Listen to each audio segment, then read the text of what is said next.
to order, and welcome to our work session for September. And we have a motion, I'd like to have a motion for approval for electronic participation by a school board member. I so move. Second. Second, Mr. Trost and Dr. Carter. Any discussion? This person meets the criteria because of health reasons, so it doesn't count part of those two meetings we have as part of our policy. Madam Clerk, would you please call the roll? Mr. Gilio? Yes. Mr. Andrews? Yes. Mr. Trost? Yes. Dr. Gupta? Yes. Dr. Carter? Yes. Ms. Preston? Yes. Mr. DePaul? Yes. Ms. Laurie? Yes. Motion carries. I'm sorry, Dr. Gupta, I understand Dr. Day is having some trouble connecting to the Zoom, so Okay. hopefully he'll be on soon. So Dr. Day will be joining us through Zoom, and I'm having trouble with my, to log into the board doc, so I'm sharing with Dr. Edwards. The next item is Pledge of Allegiance. I'll give it to Mr. Trost to do for Pledge Thank of you. Allegiance for us. I pledge allegiance to the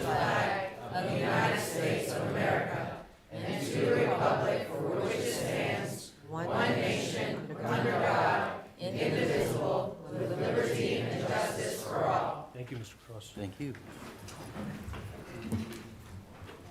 Next is the agenda approval for the work session. Is there a motion to approve the agenda? So moved. Yes. Dr. Second. Carter, Ms. Preston, any amendments? May I make an amendment to the agenda?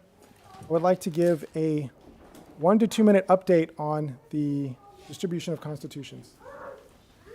1 2-minute update on distribution of Constitution. Right. Is there, you are making a motion? I make a motion to Is there give a a brief. second to that motion? I'll second. Mr. Trost and Mr. Jalil. So let's vote on the amended motion first. Madam Clerk, would you please call the roll? Mr. Gilio? Yes. Mr. Andrews? Yes. Mr. Trost? Yes. Dr. Day is not available. Dr. Gupta? Yes. Dr. Carter? Yes. Ms. Preston? Yes. Mr. DePaul? Yes. Ms. Laurie? Yes. Motion carries. Dr. Day is up there. Dr. Day? Yeah, I had trouble connecting and I didn't hear the motion. Was to approve the amendment to give a 1 to 2 minute brief on the distribution of Constitution. Oh, okay. So I vote yes. Motion Now, carries. we come to the main motion, approval of agenda. Madam Clerk, would you please call the roll? Mr. Gilio? Yes. Mr. Andrews? Yes. Mr. Trost? Yes. Dr. Day? Yes. Dr. Gupta? Yes. Dr. Carter? Yes. Mrs. Preston? Yes. Mr. DePaul? Yes. Mrs. Laurie? Yes. Motion carries. Thank you. The next one is the chair comment, and as I said, part of this chair comment, once I'm done, I'll be sharing my time, yielding my time to the two school board members. Last time it was Dr. Day and Dr. Carter. Today will be Mr. Trost and Ms. Preston. But before that, I wanted to address to all those parents out there, because today we don't have a public comment period. And today is an important day for you because you're all there. So I wanted to make sure some of the questions you have asked in your emails are answered. And answered because there are 3 parts to this puzzle: what, why, and how. And most of your emails were about the how. What we are doing, why we are doing, and how are we going to do if these processes move forward. And that's where becomes the superintendent's lane. So I'll be asking her many of your concerns as we move forward, and some of them she already knows. So what first and foremost is the schools of innovation going to be shut down under any of these scenarios if they're approved by this board? No, that was never our purpose to shut down schools of innovations, although depending upon what the building configuration looks like, they may be in different buildings. And also adding, many of you know we received a planning grant for LES to work on the literacy lab school with University of Lynchburg, and we also are looking at some plans of adding some more innovation in our middle schools as well. So that was never the plan, to not have schools of innovation. What you're saying is, I live in 101 Adams Drive. I moved to 103 Adams Drive. I'm the same guy. All my furniture will go with me, but I may have a different building, but it's the same Gupta guy with a funny accent. Nothing else will change. Yeah, to that degree, yes. Depends on how, whatever the facilities lay out. Similarly to when we moved T.C. Miller into West Lynchburg Baptist Church, We moved you to a different location, but we kept the program the same. And I've said this before that while I love buildings, walls, and facilities, it's the people, and connections and relationships that teachers have with children that really make the special magic. One thing I want to say, and I'm saying it in front of you, she's like a mama bear for every child in Lynchburg City Schools. She said, if you're doing anything to my kids, I'm not implementing that idea. So if she feels even 1%, it'll be negative. And the next question will answer that, because I asked her, so are you going to implement your plan for fall, knowing that some of the capacity may exist or may not exist? We don't know yet. Yeah, you asked trick questions. So let me answer that to the degree that makes sense for families and students. What we don't want to do is have multiple, we're going to move you here, and then we're going to move you there, and then we're going to move you there. That's not good for kids if we have to move kids. And what I said to Dr. Gupta was, if there is a plan to consolidate schools or to move schools or to change schools, I would like to do that once and have that well worked out. So if I can't do that in the fall, I don't have a problem saying, yes, this is definitely our plan, but we need a space where the children can be in the fall. So there's not let's just put half the people here and half the people here, and that's a makeshift plan. That's not it. But can I just take a moment and take us back, because you call me Mama Bear, so I'm a Mama Bear. I want to go back to the beginning of the why, because you talked a little bit about the why. So let's go back in time when we did the first facility study, and we had Dominion 7 come look at all of our buildings and tell us the condition of our buildings. So that was all the roofs, windows, doors, and everything. And they rated our buildings in terms of which ones needed immediate, which ones would cost a lot to fix. That was the first part of the facility study. And I do want to take a pause there and really look at the community and say, after that study, we did not make a decision to say, based on the condition of the buildings, this is what we're going to do. We all agreed, and I will say all, save the 3 new board members who weren't on the board at that time, but that we needed much more, that we needed to look at educational programming, that it was more than just the facilities that was driving the decision.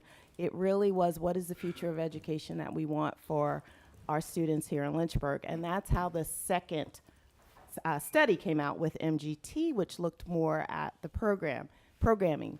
In between that, and Dr. Wodeka, you can help me with this, we had a city schools joint team of folks from both sides that worked alongside of the procurement office to make sure that we went out for bid to get MGT, or actually to get bids, which landed MGT, and then work with them to do a series of community input sessions. And many of you, I'm looking at you, you were at those sessions. Some of you were at all of them. You were at the ones we did when we had the Dominion 7 study and we came out. You were at the ones we did when we had the MGT study and we came out. You were at the ones when we did the second MGT come out study, so that we could get community input. But the decision drivers, as I hear them, and some of you have emailed me, seem to change depending upon who's speaking. So some are saying, well, this decision is purely just to save money, right? And when we started this discussion way back when, if you check all of our board meetings and our notes, that was not it. As a matter of fact, if you even check what MGT was contracted to do, that was not it. It was not, please come in and just purely save money. Some have said now that this is just to fix what was called the $7.2 million gap in CARES funding. So we're doing this for that reason. We started this last year or 2 years ago before we even got to this year's CARES funding and this year's funding that we have, which is still not finished with the state. So that's not it either. And there have been a lot of things that have come up as to the reason why. So the main reason why we studied this is, yes, we were looking at our facilities. We were looking as a community to be more fiscally responsible, be efficient, but ultimately provide excellent programming and services for our students. And I do want to stay on that second piece about excellent programming and services for our students, whatever buildings they're going to be in, but it has to be excellent programming and services for our students. So I want to make sure that as we have our discussion tonight, that we keep that in mind and that we don't look at this as a purely savings only initiative, because ultimately, when you think about a school system, a really good one, it is a long-term investment in our kids year after year after year.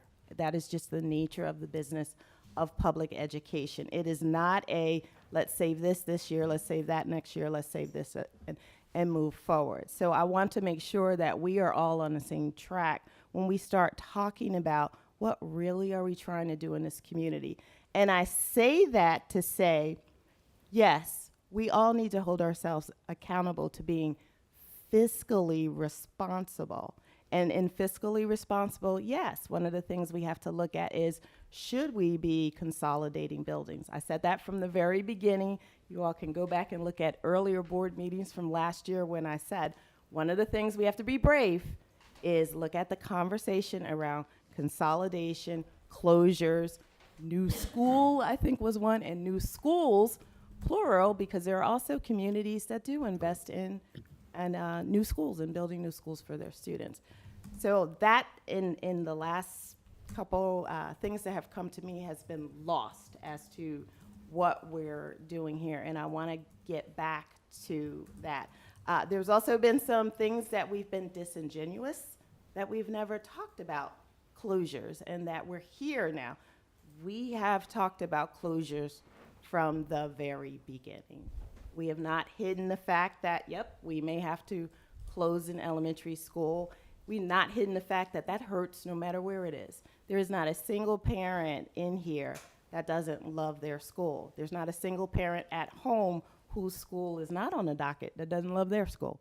And I love that my parents love their schools. That's how it's supposed to be.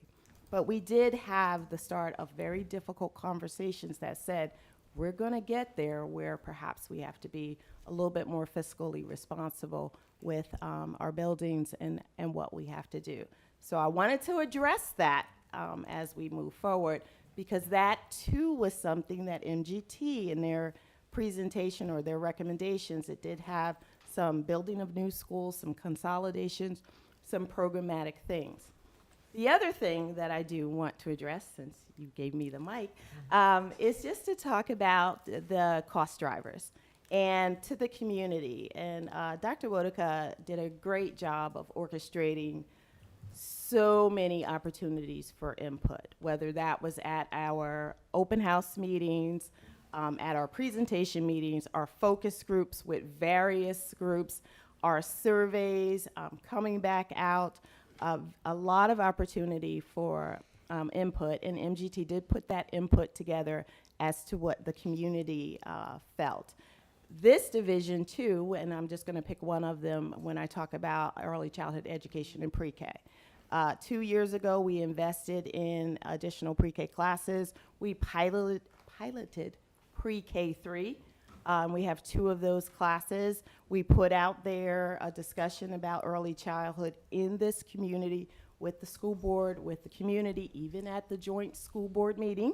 I did it there. So we do value the input that we receive from the community. That was something else that came our way, that, well, this decision was already made and you didn't value the input. And I know from my standpoint and my team that that is absolutely not true, that those are things that we do value, and we want to get back to those things and have those discussions. But we do have very tough decisions to make. And I said that from the start, that, you know, this is not what any superintendent ever wants to do. However, we do have a responsibility to be fiscally responsive, whatever that looks like.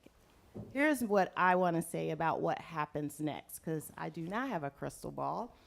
But what I can say, what happens next, whatever the decision is, whatever the school board decides, whatever city council decides to support, and whatever comes back our way, the same way that we have always done with the other things that we've put forward, we can't do this without you all. And I'm looking at you all in the audience, you all who are watching. I need my parents, I need my teachers. I've told my teachers that, we have a teacher shortage, so those who are worried about, well, if we have to close a school, what happens to me? I said, we have more than enough babies in this school division for you. Our children aren't going anywhere. What happens if we do this? We still have that opportunity for all of us to work together. The next step after this, which is why you probably asked me the question about how fast will I move, I will move at the speed of what we can safely do for children. Whatever that speed is, that is what we can safely do for children, together with staff, students, and families working together to say, all right, if this is where we are, then how do we make this situation the best situation for our kids working together? So that is what I want to do. If you're saying that you're going to put the decision after the board makes their decision in city council back into our hands are open to work with the community, the families, and to move forward with that. Any other misinformation you'd like to clarify? There are some things, and you know what? The community has been great about giving us ideas about things we can explore. There were some ideas about, well, why don't you reduce the administrative budget? And we did. We did that this year. We cut positions. We cut positions out of HR, finance. We cut secretarial positions.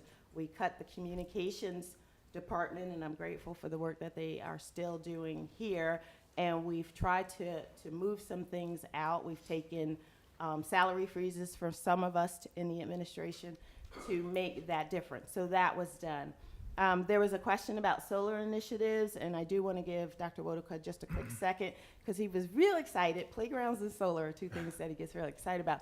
But I want to talk about, because maybe we didn't speak enough about it, our solar, what we did for solar, exploring solar last year. Yeah, absolutely. So we run a lot of buildings that have a lot of big flat space on them, and they're great opportunities to develop solar power development. And when we had the opportunity to apply for a Department of Energy grant earlier this year that would have placed solar on top of 10 schools. It was a $15 million grant. Unfortunately, we didn't get that grant.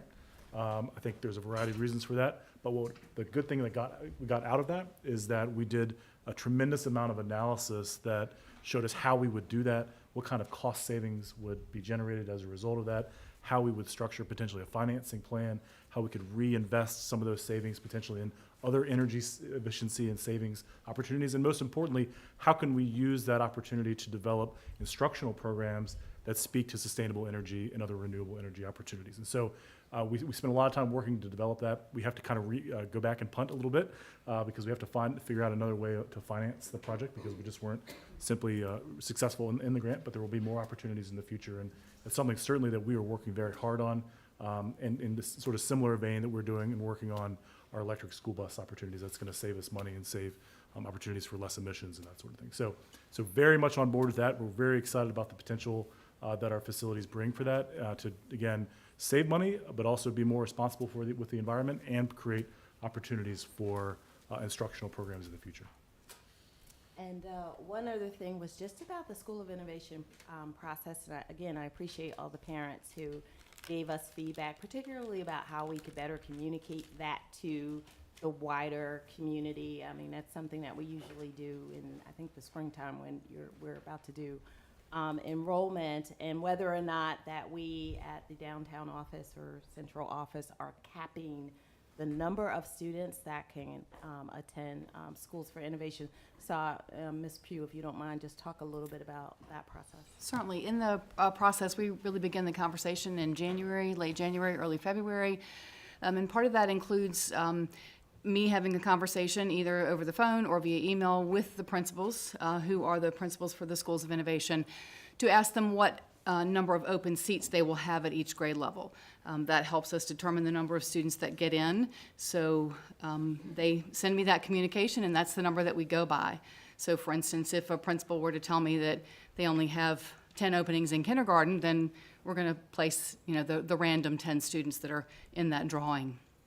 The same would be true if they said they had 3 spots open in 5th grade or no spots open in 7th and 8th grade, then that's how we place our children. So it's determined at the school level by the principal.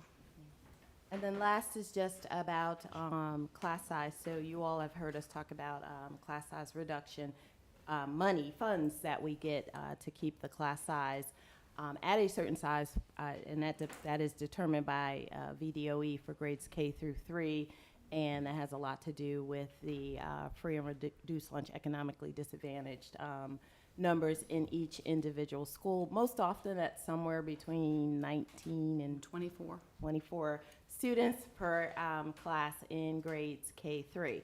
So I've heard some folks say, but if you make this move, then class size, that goes out the window, and that is no longer true. No, we're still going to hold to our class size reduction. We are not looking at having class sizes double or class sizes of 30 and 40. But there were some questions just about, well, I have a class size of 14. Let's just say there may be one class in a division at a school, at a grade level, that has a class size of 14. Well, that may not be the same all across the entire division and that grade level in other schools. And that is not by strategic design. So I do have to address that we were not purposely putting and having classes that were just at 14 or 11 or 12. And in some cases, that's how it rolled out in certain schools. And in other cases, in some schools where we get to the class sizes where we do get up to the 23, 24, we shut down that class in that school. So we'll have a condition where school X grade 2 is full. And we'll talk to any new parents that are enrolling, and I'll say, I know that's your zone school, but there's just no more room in that school with those teachers for your child. We have other schools, let's see if we can make an arrangement for you to go to another school. And that really is to protect our teachers and make sure that we're not having classes that are overflowing with that. In some cases, we've been able to successfully do that, and parents have agreed to transport, or we figured out transportation for them. But we do tend to close classes, grade levels, at schools. I mean, it could be one grade level at a school, it could be 2, and try to move students accordingly. The other thing that we do to be fiscally responsible is if at my school I have less first graders than I had in the previous year, then I try to collapse grade levels, and maybe I can use that great dynamic first grade teacher to teach a second grade class, or perhaps a 4th grade class, or even, if necessary, a different class in a different building across the division. Because remember, we also have to be fiscally responsible with that. As far as our decisions for this year, I need to throw that history in there. This board had a very aggressive plan, 1550, $15 an hour for our classified staff, and $50,000 for starting teacher salary. We were unable to get the 1550 support when we requested the additional funds needed, but we were able to push forward the 1547. So our classified staff, we did move that up to $15 an hour because we believe the people who are working with the children, working with our staff and students, deserve that, as well as our teachers, our staff, deserve a better pay. That's not going to go away either.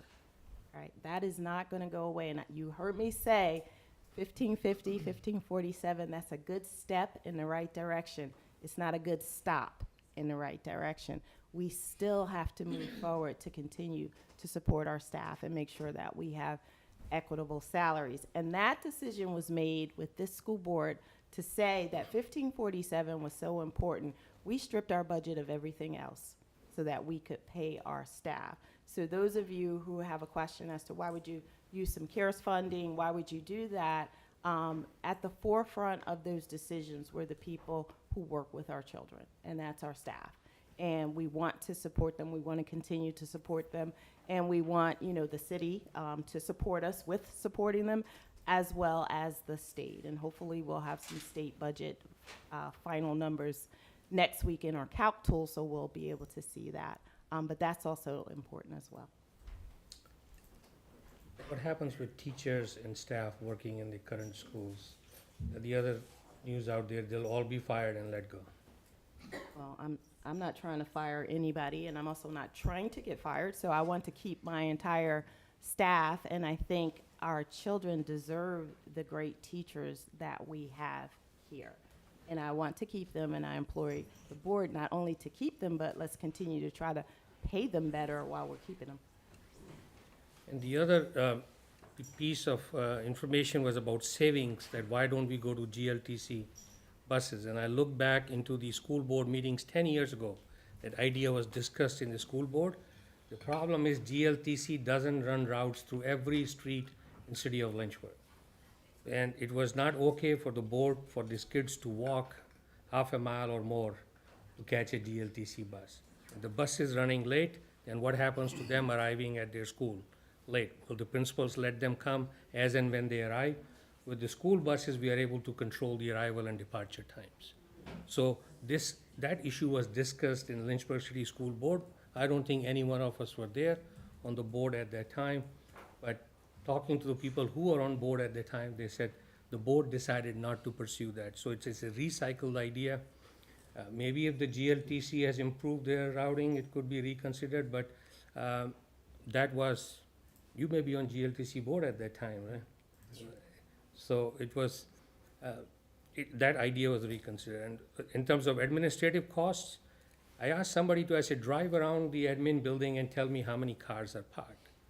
Day one were 20 and day two were 25.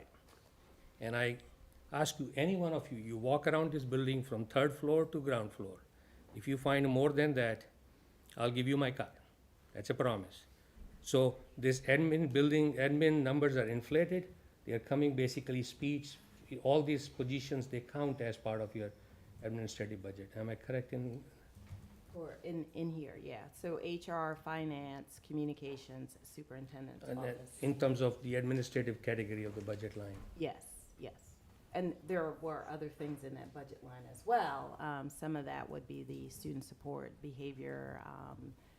Those folks were also in there. Attendance, security personnel are also in there. We stripped as much as we can from the administrative did. budget last year. Was it almost $1 million was taken out?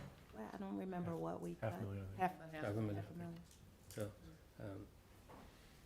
that's all I had. I'm gonna yield my time to Ms. Preston. The ladies go first and then Mr. Tross. Ms. Preston. Ladies first? Okay. I simply want to say thanks to all of the parents, the students in particular, the alumni, the staff who have contacted us, emailed us, and expressed your points of view. One of the things I learned from being a teacher for a long time is that we all have different perspectives. And so learning what your perspective is, your point of view is critical to us, because I haven't thought about it that way, or I didn't realize that this was going on, or whatever. So that's helped us to think about what are the really important things that we need to look at that are going to benefit all of our children, all of our parents, all of our staff. So thank you for doing that. It's been really helpful. Hearing your voices and your perspectives have enlightened us, and they've made us better informed to make a decision. Now, as Dr. Edwards has said and has been alluded to, that decision is not going to be an easy one. It's not going to be an easy decision. Hopefully, it's going to be a decision that is going to be pleasing to all of us, but we can't guarantee that's the case. But what we can guarantee is that we heard you.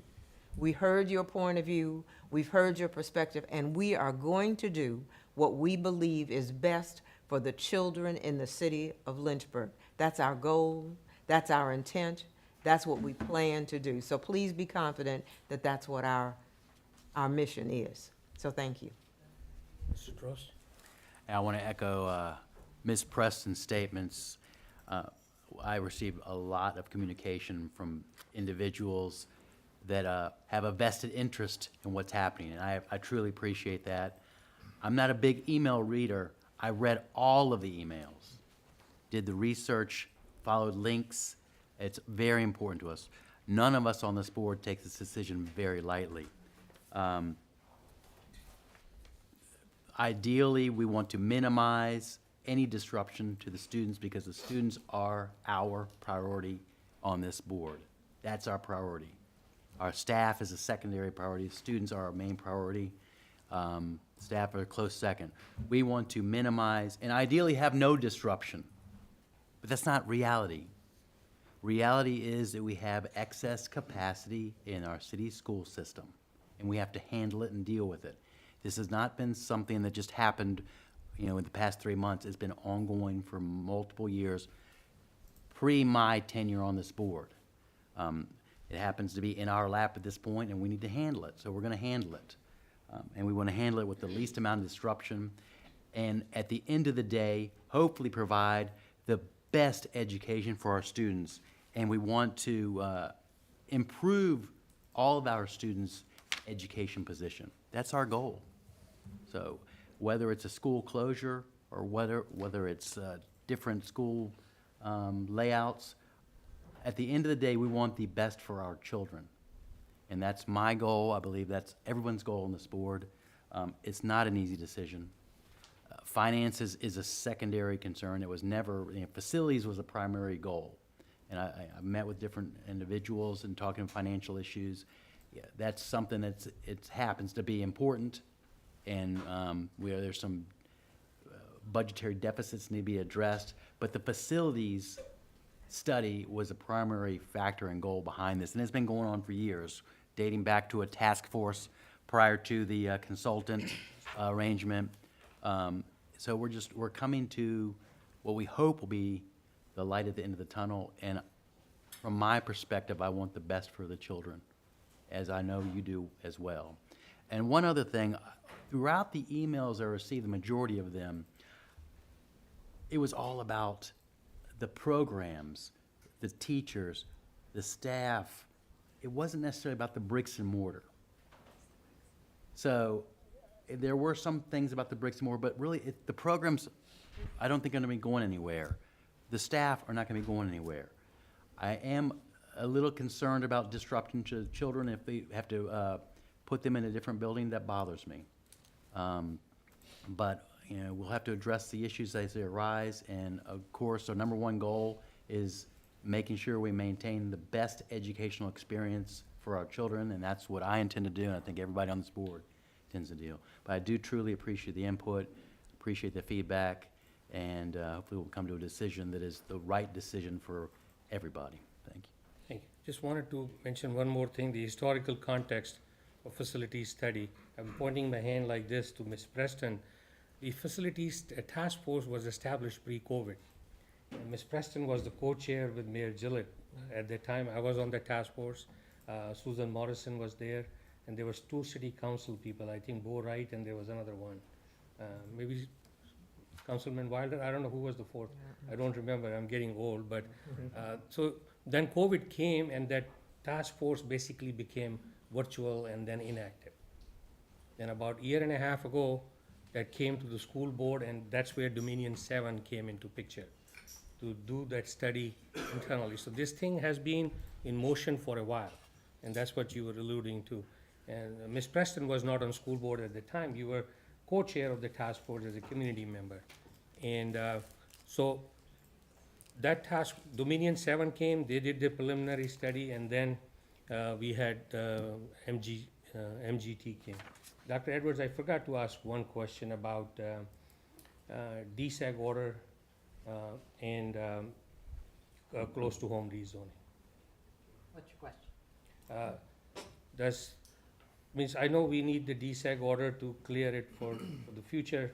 Do we need the DSAG order right now to make any close to home rezoning happen? So when we were looking at when we were doing the facility study and when the education task force was in action, I guess that was during my first year here, when you started that, the notion of, but we're still under a 1970-ish desegregation order was discussed. We could find very little information about that order. And we also noted that since that order was in place, that a lot of change has already happened in the division, including the closing of several schools that were in existence. I believe Kaiser Elementary. I mean, there was a lot of change that already happened prior to even a discussion about this particular DSEG order. However, in just talking with like business leaders and folks trying to recruit and bring people to Lynchburg, it doesn't bode well for us as a community to say that we have a DSEG order kind of in our community for our school division, even if we're doing the things that we need to be doing now, because I do believe the community is very different now than it was in the 1950s, 1960s, and then what led to the 1971 DSEG order, but it was still in place. Is this something that we could get removed?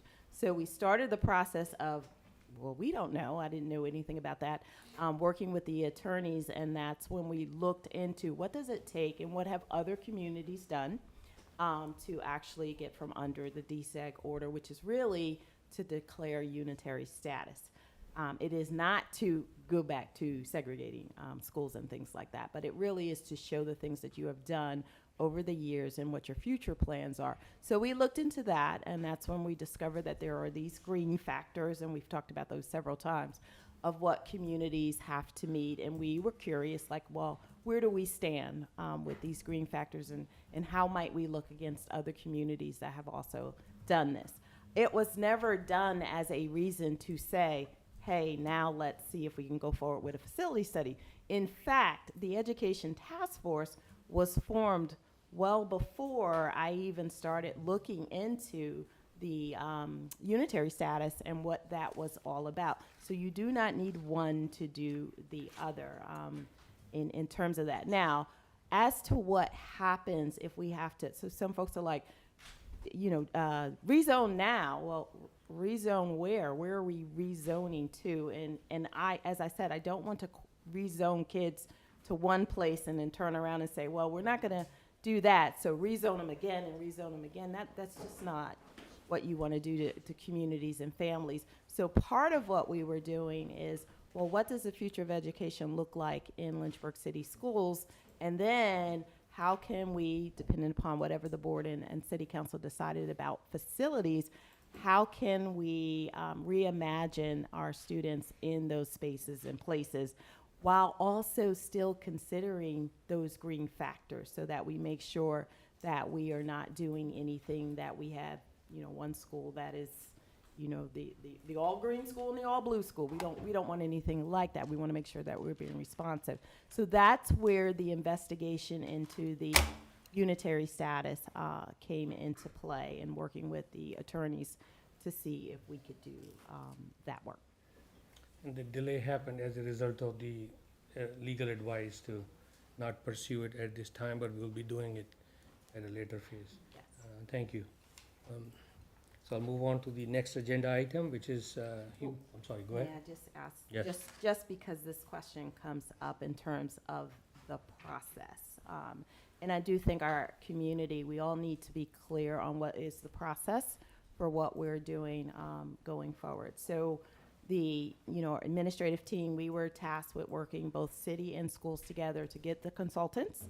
And it was important that we have outside folks. That was a purposeful decision made, that we have outside folks come in and join us, so that the perspective would be unbiased and not just all of us here. And we had 2 sets of consultants. We were also tasked with getting community input, and that's where you all came in, and that's why we did the facility, the open houses and the community conversations, the surveys, and getting input and information. And all of that was coming back to our school board for a decision. Now, it is my understanding, school board is making a decision, and you are sending a recommendation to city council.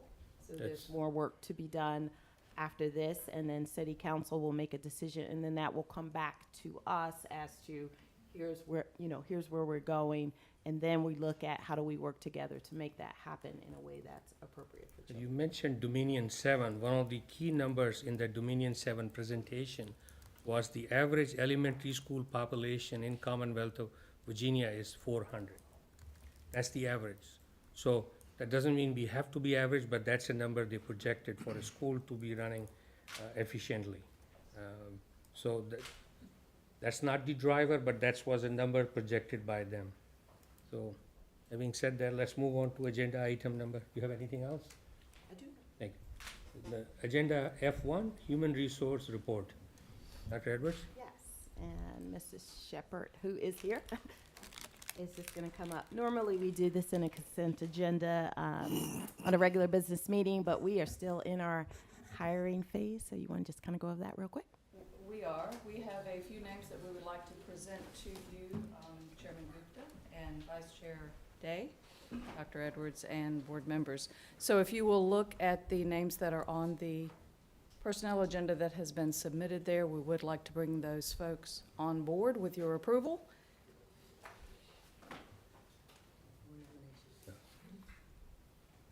And I see you got more nominations than you have resignations this time. Yes, sir, and that is the goal. We continue to bring more in. Yes, sir. Very good. Any, motion to approve the human resource?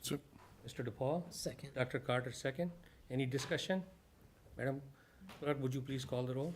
Mr. Jalil, Yes. Mr. Andrews, Yes. Mr. Charles, Yes. Dr. Day,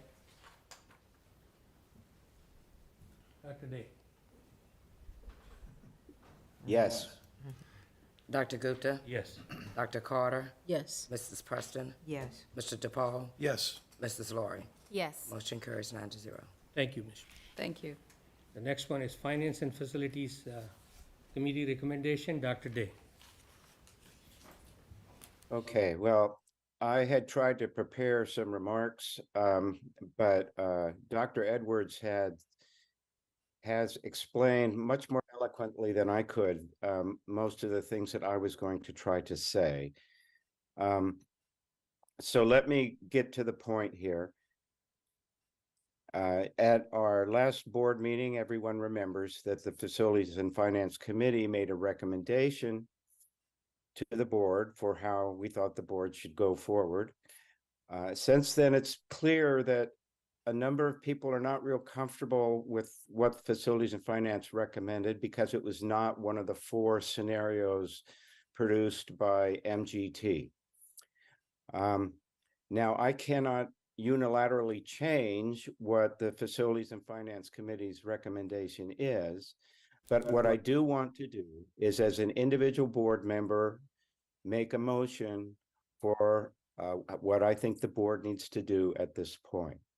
And I hope this will help the board come together, move forward, allow the administration to begin the planning that Dr. Edwards has described for us. So I move that we adopt MGT Scenario 3 as the board's plan for moving forward, along with a request for $15 million to pay for expansion and renovations at William Bass Elementary to accommodate additional students assigned there under close to home zoning. This will allow the administration to proceed with the implementation planning that's been described. So, Dr. Day, I'm assuming you're making it this motion as an individual board member. Yes, that's correct. Let's repeat your motion one more time so the clerk has it clearly. I move that we adopt MGT Scenario 3 as the board's plan for moving forward, along with a request for $15 million to pay for expansion and renovations at the WM Bass Elementary School to accommodate additional students assigned there under close to home zoning. You're recommending scenario 3 plus $15 million for renovation and expansion for William Bass Elementary School. Am I That's correct.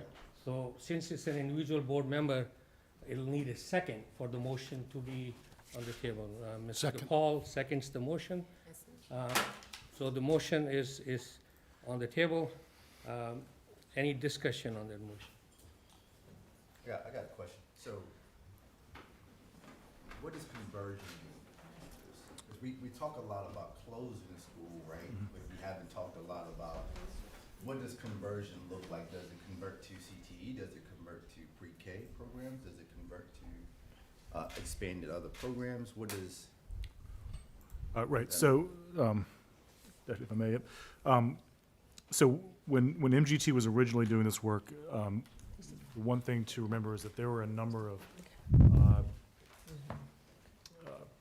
recommendations that we should implement regardless of what scenario was chosen, right? So things like the close to home zoning, and two of those things were expansion of pre-K or expansion of CTE. And I think what we see in the narrative of what MGT presented to you in August to you and the city council is that from a CTE perspective, there's likely sufficient capacity at both high schools to go ahead and do that. You don't need to build a new CTE school. But the other thing, as Dr. Edwards mentioned a few minutes ago, is the need to expand pre-K. And so I think where that, that's obviously the board's decision on where that would go. But if you were to convert a building like that, it would be probably for the expansion of pre-K. Dr. Edwards, make sure I'm speaking it right. Yeah, you're absolutely right. I think- That is what we talked about. So I think that would be, if you were going to convert, that would be a thing to do, if that was the choice of the board. So if TC Miller is converted to allow pre-K programs there, You don't know pre-K, but yes, converted to a program. Yeah, and so one thing I'll say also, the other concern is space for alternative schools. So as we all know, Fort Hill is also undersized as well for the program that we provide there. That would be another alternative. I think there's a couple different alternatives that might be available too.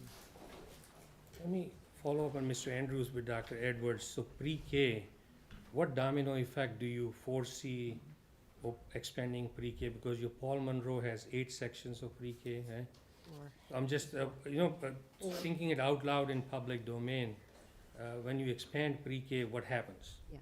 So currently, we have our pre-K classes at Hutcherson, and then pre-K 3-year-olds also at Hutcherson. We have 4 pre-K classes at Paul Monroe, 3 pre-K classes at Perrymont, and 2 at R.S. Payne, right? I'm looking at a few, because yeah. So one of the things, and again, this would be a community-wide discussion with, staff, students, and families about pre-K is if we were to have a building for pre-K, if that is the conversion, would you pull pre-K from the elementary schools and put them all together? If that's a very cost-efficient way of doing it. So you could do pre-K 5 buildings, or you can do an early childhood sort of model with pre-K.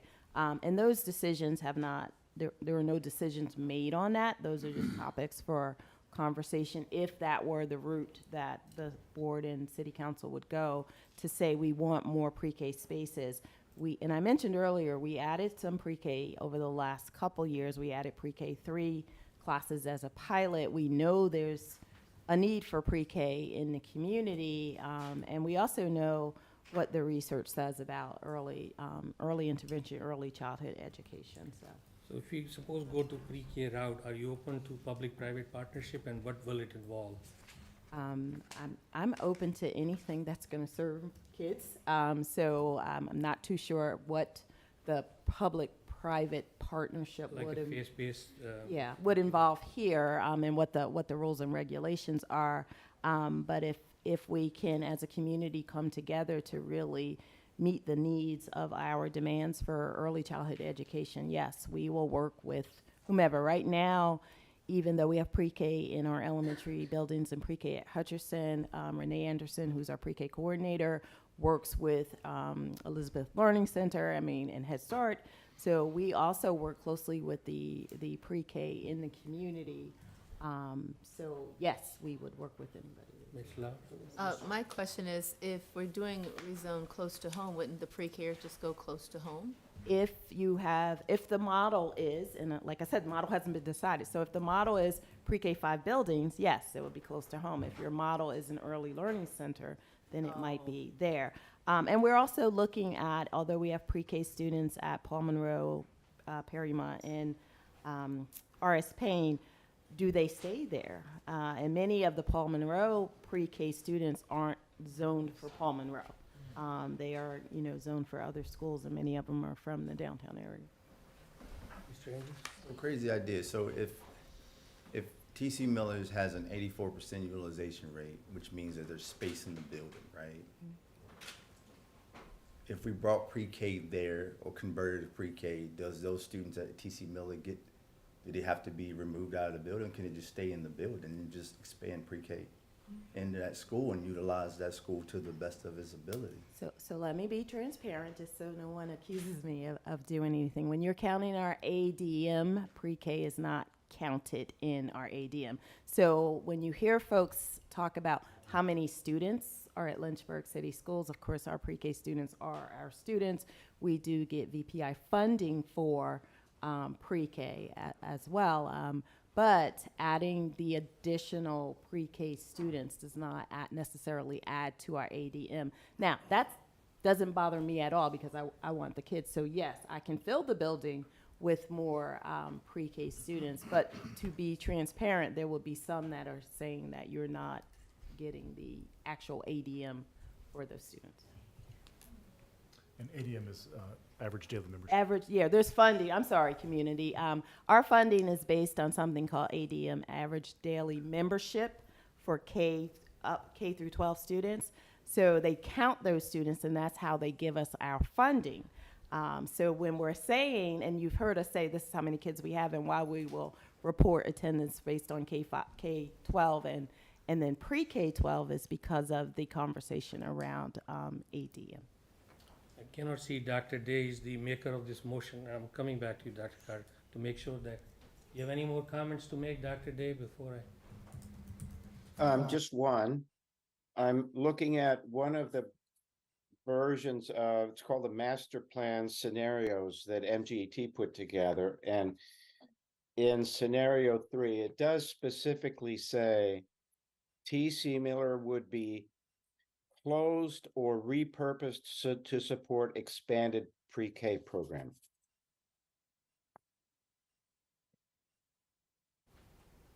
And was there 15 million with this, going along with this motion? Oh, yes. That's part of the motion.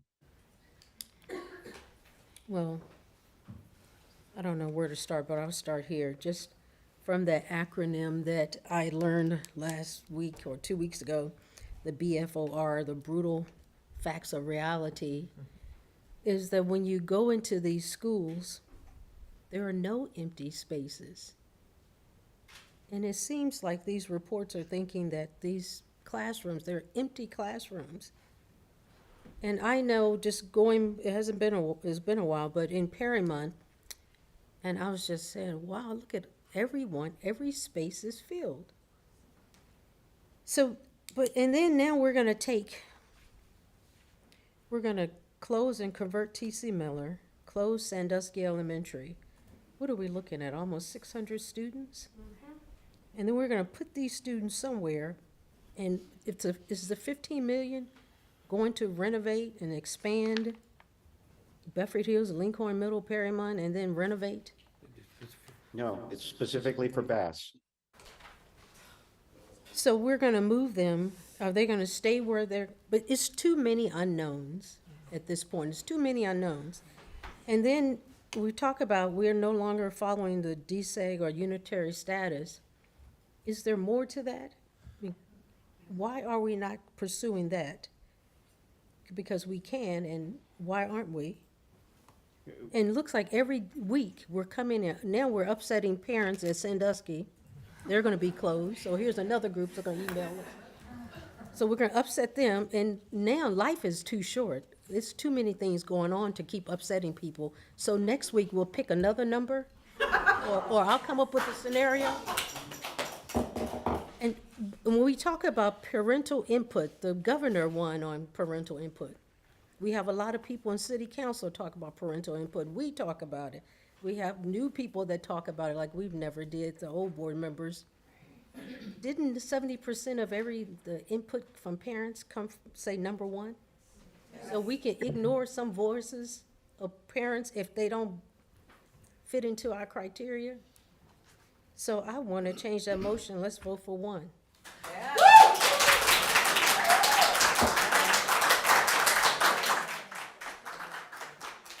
not a parliamentarian. Can I take a friendly amendment to your But motion? then now I just upset the Heritage family. Hold on. Just, can I take a friendly amendment to motion, Dr. Day? You are the parliamentarian. You're asking me a parliament, are you putting that motion for, Yes.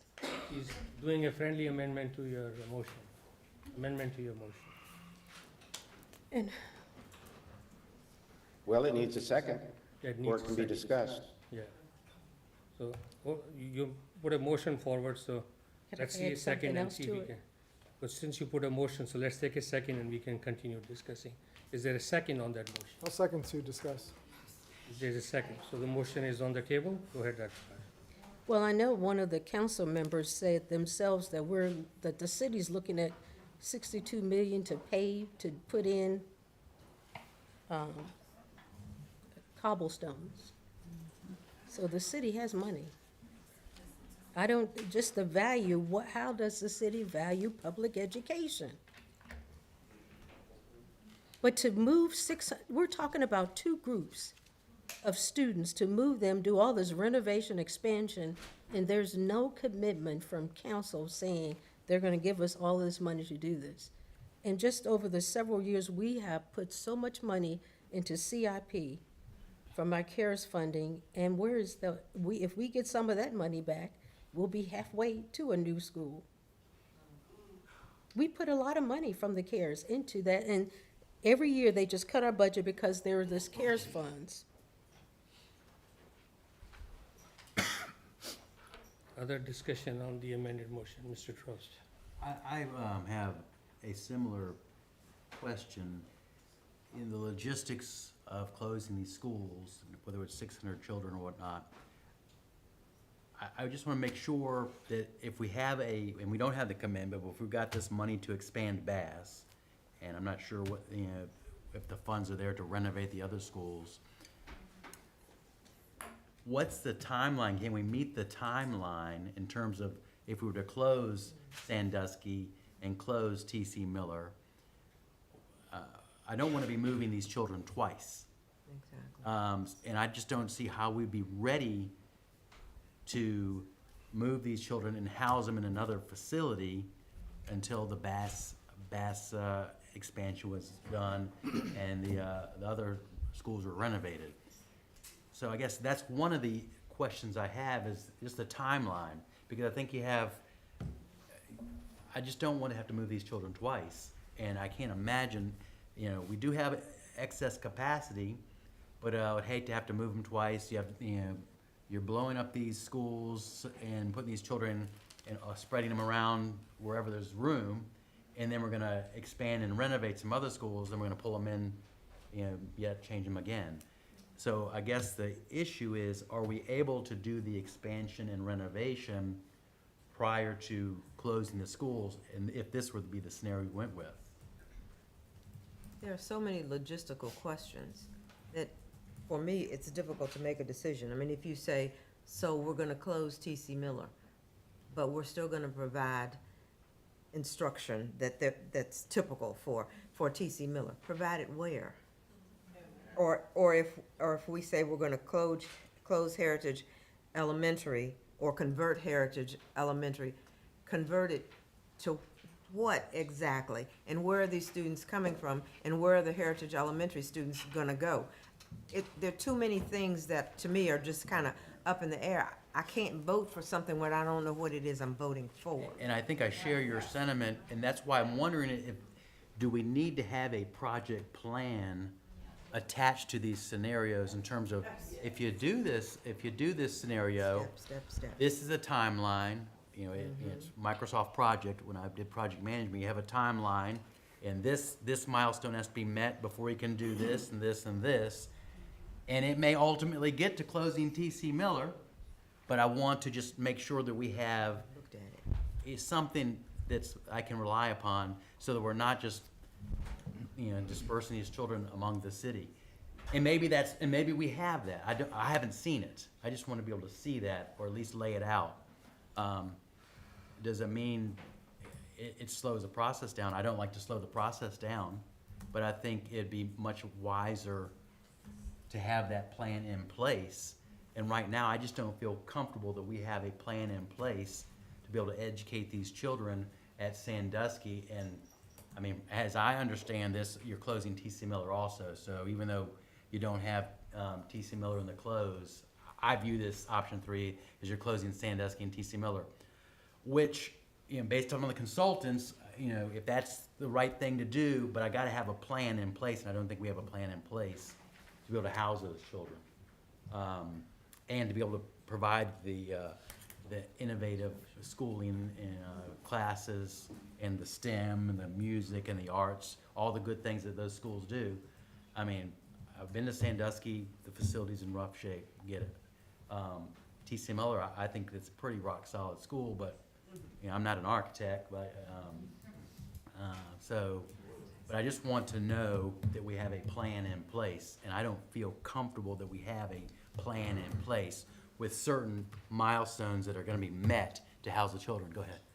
I was just thinking, maybe the process, don't we need a direction before we can actually put some, instead of wasting time because this is in the lane of the administration, Dr. Edwards. This is something that she and her staff are going to need to do. Don't we need to provide that direction before we have the plan? Then, once we have the plan, if it doesn't work, we can change it, but we need a direction to at least create a plan. But even if we decided that we were toying between, and I'm just making up something now, but toying between number 1 and number 3, then we could develop a plan for those two, and then we could look at those 2 plans and determine what pieces need to be added, changed, deleted, or whatever. Because now, like I said, I feel like we're just kind of throwing things up in the air and you take a vote, not on what? And hoping for the best. Exactly, on what? And Mr. Chairman? Mr. Day, go ahead. Dr. Day, go ahead. I wanted to make a couple comments about scenario 1. I'm opposed to scenario 1 for a couple reasons. Scenario 1 consists of a couple things. It involves closing our existing Fort Hill Community School and moving that alternative education facility into Heritage Elementary. Last year, I toured the Fort Hill School and I talked with the former director, Kathy Vire, and I asked her about this very possibility of putting Fort Hill in an enlarged facility. Her response was no. The reason is that a big part of what they do is try to keep certain student combinations away from each other. There are certain volatile combinations of individuals that frequently break out in fights. And what they have to do is arrange class schedules when students are moving through what part of the school so that those problematic combinations of individuals never cross each other's paths. She said it would be much better to have 2 smaller facilities in separate locations than trying to manage all of that in one big location. So for that reason, I think moving the alternative education facility into the Heritage facility is contrary to the best interests of the alternative education plan. Secondly, of the 4 or 5, how you count them, scenarios that we've talked about, scenario 1 generates the least amount of operational savings. It generates, the estimate is $850,000 in operational savings. All the other scenarios on the table generate over $3 million in operational savings. Scenario 1 also has the highest implementation cost. It involves rebuilding Sandusky at a price tag of $52 million. None of the other scenarios have that kind of a price tag associated with them. And as Dr. Edwards explained a few minutes ago, the way that we're going to do this is we're going to decide which facilities that the administration has to work with, and then they will develop an appropriate plan for them. To ask them to do that multiple times over so that we can compare them and then make a decision based on that, I think is just asking too much. I think we need to make our decision and then let the administration move forward and work out all the many details that are associated with this, rather than asking them to do that several times over before we make a decision. So I am opposed to this amendment to the motion because I think scenario one is the worst of all choices here. Ms. Lowry? Have you had a chance to like to talk to construction people, like if when you started at, let's say, we close the schools and then we're gonna move kids to Bass because that's where they're close to home zone? Have you had a like discussion with anybody that says, oh, we could do that for you and get it done so the kids are ready to come in the fall? Because I was thinking Bass also is a year-round school, so after what, every 9 weeks, they're out of school for 3 weeks? So there would be no, hopefully maybe, I know there's, remediation, but maybe to put them in the section of the school where the opposite of the construction, maybe that would help get it done a little quicker? Their intercessions are only 1 week. Oh, okay, so then you'd have 2 solid weeks, or you can use the 3 weeks if for the remediation still to move them. Because remediation is not everybody in the school coming, is it? No, but their intercession, their remediation is only 1 week in length. It's not 3 weeks. Oh, okay, it used to be 3 weeks, it must have changed, okay. So, but I was thinking with it being a school year round, I know there's gonna be times kids are not even in the building, but has anybody come up to say, hey, we've heard about these scenarios? We would be glad to be the ones to build and we could get it done so the kids will be there in the fall? Has anybody approached you? Have you asked anybody? No, and I'm not quite sure that just is not quite how it works, where folks just come up and say, hey, this is what I can do for you. I mean, there's a whole process that has to happen with procurement and what we need to follow with that. So the short answer to your question is no. But just going back to process again, and I appreciate Dr. Day kind of outlining some stuff for us. And we are all a team, so we are all following whatever is the process that we need to follow. Ultimately, my team wants to do what's best for kids. So if this board or determined that this is a different process that this board wanted to follow, that's what we would follow through. Ultimately, I'm going to stand firm. I'm not moving children for the sake of just moving children and just shuffling kids around, putting them here or there. I just will not do that.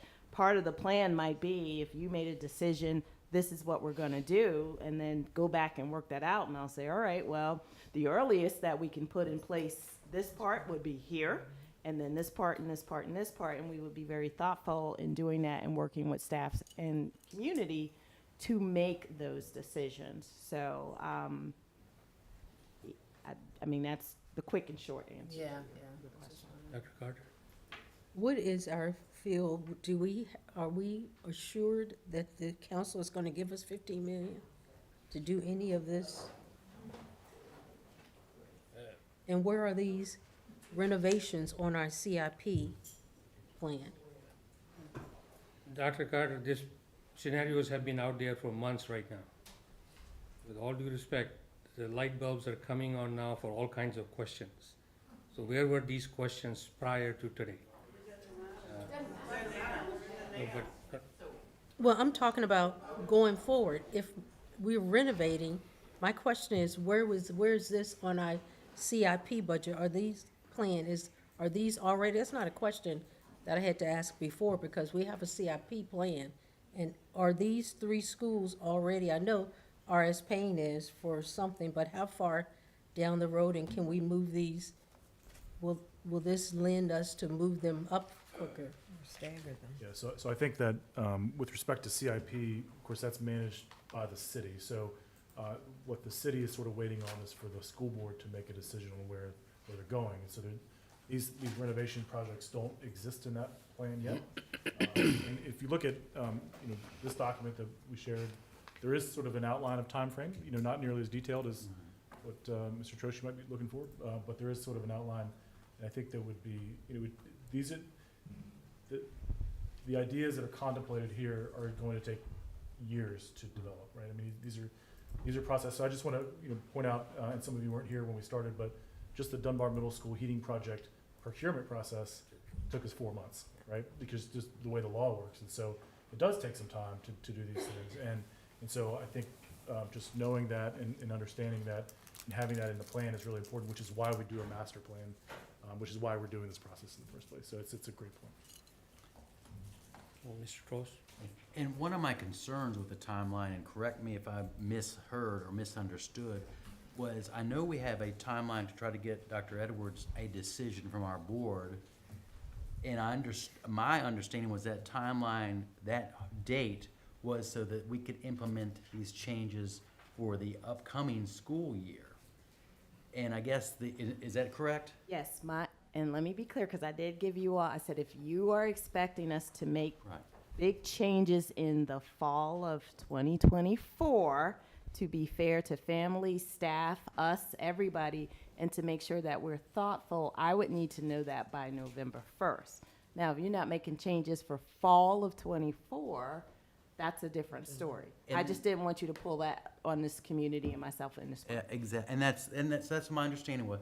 And I guess my disconnect is if we're talking about a $15 million expansion of Bass, you know, I just don't see how that can be ready by fall of 2024, which leads me to my original concern is I really don't want to be, I want to be as least disruptive to the students as possible. And if we were to make a decision on that for the fall of 2024 timeline implementation of these programs or this plan, we're going to be moving these children more than once, I guess. Is that not true? Okay, explain that to me So then. what's happening tonight, if you vote for one of these motions, she's getting a directive that we are going with that scenario. And we'll start hearing in terms of how's the implementation plan for that. That may take 6 months, that may take a year, right? That may take a year and a half. So the project management things you're talking about, to me personally, Right. starts after we narrow it down to which one of these 4 scenarios is this board going for. Understood.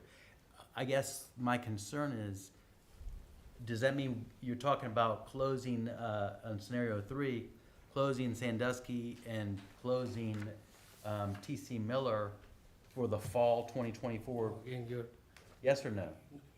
that's, once you give her the chart, she has to go back and look at it, what will be the appropriate timeline to execute that order. See, we're making assumptions in terms of fall, spring. Right, yeah, well, I mean, Because because what's that's a big, happening- those, Yeah, but- because those parameters are inputting my. I know it's a political statement, but what I'm saying is if you look at from a administrative perspective, take the political hat out of that picture, what she will be doing is looking at the execution strategy from here on, which scenario she needs to implement. So we have to make sure that she has a clear directive, whether it's scenario 1, 2, 3, 4, or none. Doesn't matter. Right. But she needs a clear directive. We can come there and do Monday morning quarterback in terms of which one and which not. Let's give her a clear directive. If this board is not going for either of those scenarios, let her know we're not doing anything. If you're going for one, let's tell her we are going that way. If you're going for 3, let's see we are doing. And that's her job to come back with the house of how that will be implemented and what will be timeline. Dr. Day, you want to say something? You were coughing, so that's time for me to shut up. I was just going to make the same point you just did, that if whatever scenario we decide on, then Dr. Edwards and the administration will work out the timing of how it's to be implemented. Now, I agree, it's probably too late to implement anything that involves significant new construction in time for fall 2024. But if we decide to go with scenario 3, then part of the planning would be to decide, well, when in fact would we close this school or that school? When would these various transitions take place? It shouldn't be assuming that it's all going to happen next fall. That's because, see, if you look back to this facility study, this train was going on for last 3.5 years. Then came the last year's budget cycle, and you were at Heritage High School when we looked at should we save 5.6 million to achieve that 1547 we wanted so dearly for our teachers, right? And Dr. Edwards had that triangle, a pyramid of savings, and one of those savings was close 2 schools. Blindly, just close 2 schools. Am I correct in saying that? Yeah. And At that time, one of the proposal was, let's close to school. And I was one of them saying, you cannot do that. You were there beside me, Mr. Andrews. We said, we cannot close the school down randomly, or we have a facility study going on right now. Let's have that study done and completed, and at that time, we decide which school to close. But these two trains collided at that time, in that meeting, because facility study was supposed to be a long-term infrastructure and student population needs of the school district, which are sustainable for years to come. You know, we got chiller systems which break down every other month. Dunbar broke down last winter. Sheffield was out 2-3 weeks ago. So it's very easy to say, okay, keep this, but the infrastructure has deferred maintenance. When you pull out that 85 million, that's a deferred maintenance needs.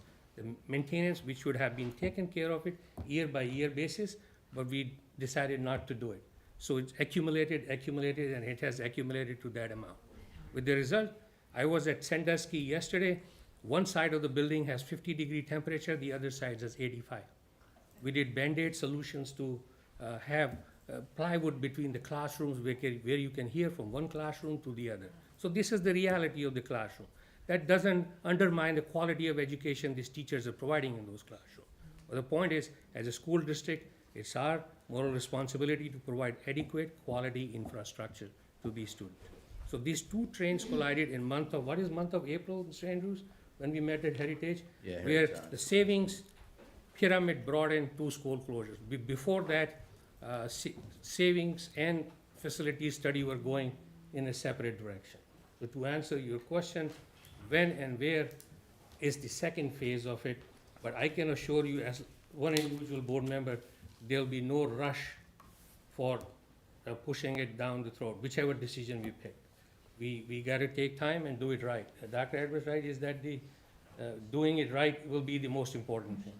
Yes, but just remember that we got there because the first thing that my team did was put together a 1550 proposal and take it to you all and take it to city council and say, please invest in our staff. And that didn't require a pyramid. And then we had the funding from the state, or at least the governor's budget. We were basing it on that. And then a series of things happened in terms of funding for a school division. And we were left with the choice of, do we attempt to try to give our staff a credible start of a raise or not, based on some of those funding decisions. And that's how we got there. I don't want to miss that. Ultimately, especially last year, our major focus was 1550, Yes. right? We didn't put fluff and stuff in our budget. We put the people who educate our kids and do it well in our budget. And we fought hard for that and still believe that that is and should be. And even if you look at the JLARC report, it says that we are underfunding educators in this state and in this city. So that is a problem that's not going away no matter what building you build me. It could be pretty, but if I don't have quality educators in the building, we've lost the battle. So we have to make sure that we do right by our people. And that was why we did what we did in terms of pushing 1547, because we had to pivot. And we're trying to keep up with places around us. And then we got to, how do we still pay our staff? How do we trim everything away to pay our staff? And that's how we got to the triangle where we are right now. That's what the how we'll be looking at once we narrow it down to 1 or 2 scenarios. Mr. Chairman, Yes, sir. Dr. Day, go ahead. I just want to make one additional point. Any funds that we spend on inefficient physical operations are funds that we cannot spend on teacher salaries and wages in support of what Dr. Edwards was just talking about. Referring to, there were several emails, why don't you use $15 million to pay for the salaries? $15 million is like a one-time bonus you get from your employer, whereas salary is an ongoing budget which becomes a fixed cost to your balance sheet. So if that $15 million comes every year our way, that's excellent. But if it comes only one time, you cannot use that to backfill salary deficit. So that's what you're trying to say, Dr. Day. Any other discussion on motion, Dr. Carter? So how did we arrive at the 15 million? Because now 15 million doesn't pay anything or pay for anything but the cost of It's inflation. about adding 10 classrooms at Bass, renovating the auditorium and gymnasium. Classrooms. We know that's an accurate account of 15 million. Because if there's extra money, we're not the fiscal agents, it goes back to the city. Right, and I think I asked that earlier. How assured are we that the council's gonna give us that? I'm not We have even to face that question with every scenario. Every one of these scenarios has a significant one-time construction costs sometime in the next 2 years. We can raise that issue with any of these scenarios we might put forward. We don't know how city council will react. Dr. Carter, the construction cost of Sandusky Elementary several years ago was about $50 million. It may have gone up to 60 or 70. So to answer your question, do we know that city council will pitch in $50-60 million? It doesn't matter what the millions is. Do we know that they're gonna pitch in 15? What I'm saying is, Yeah.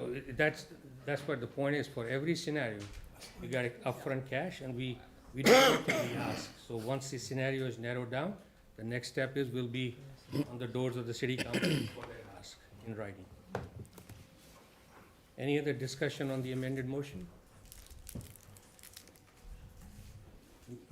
Mr. Jalil, you want to say something, or should I call for a roll? Once we deal with this motion, we're going to revert back to the other motion, discuss that one, correct? Then no, I think this is, I think. Madam everything Clerk, is- would you call the, And this, What's the motion? this is the vote to amend, we're voting as to whether or not to amend the so if you motion, vote yes, you're going for, to include one. to have, to vote. for Scenario one. Scenario Scenario one. one. And that, right, that becomes the main motion. And if you vote no, we go back to Dr. Day's motion. Okay. Madam Clerk, would you please call the vote? Mr. Jalil, No, Mr. Andrews, Yes.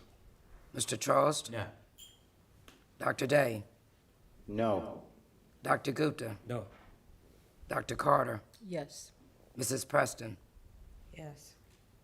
Mr. DePaul, No. Mrs. Laurie. No. Motion fails. What's the count on that? 6-3. 6-3? Did you say the motion passed? No. Oh, okay. Nope. So we back to Dr. Day, your motion. Discussion on Dr. Day's motion. Do you want to, I know you're not feeling well, but would you like to repeat just for once more so that it's not lost in that? Okay, you want me to repeat the motion? Yes. Thank you.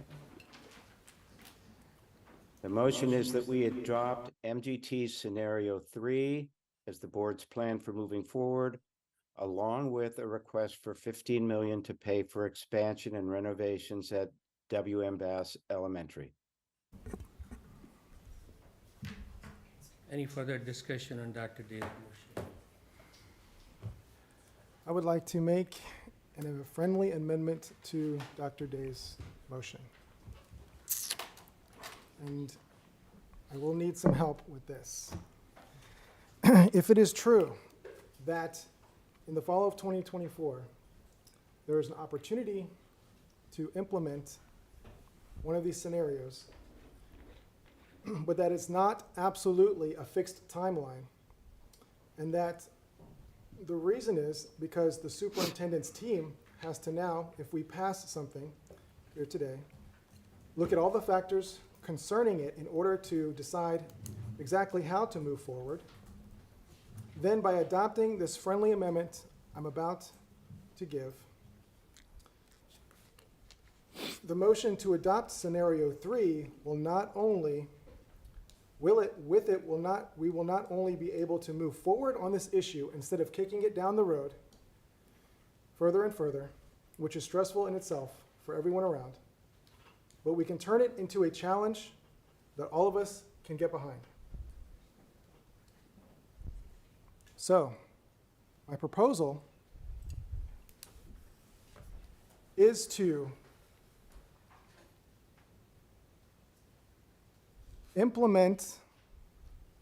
pass scenario 3 with the contingency that we have a deadline given to the supporters of the Keep Schools Open movement, is the only way I can call it. That if they find the money that we need to keep those schools running within this time frame that we choose, then the orange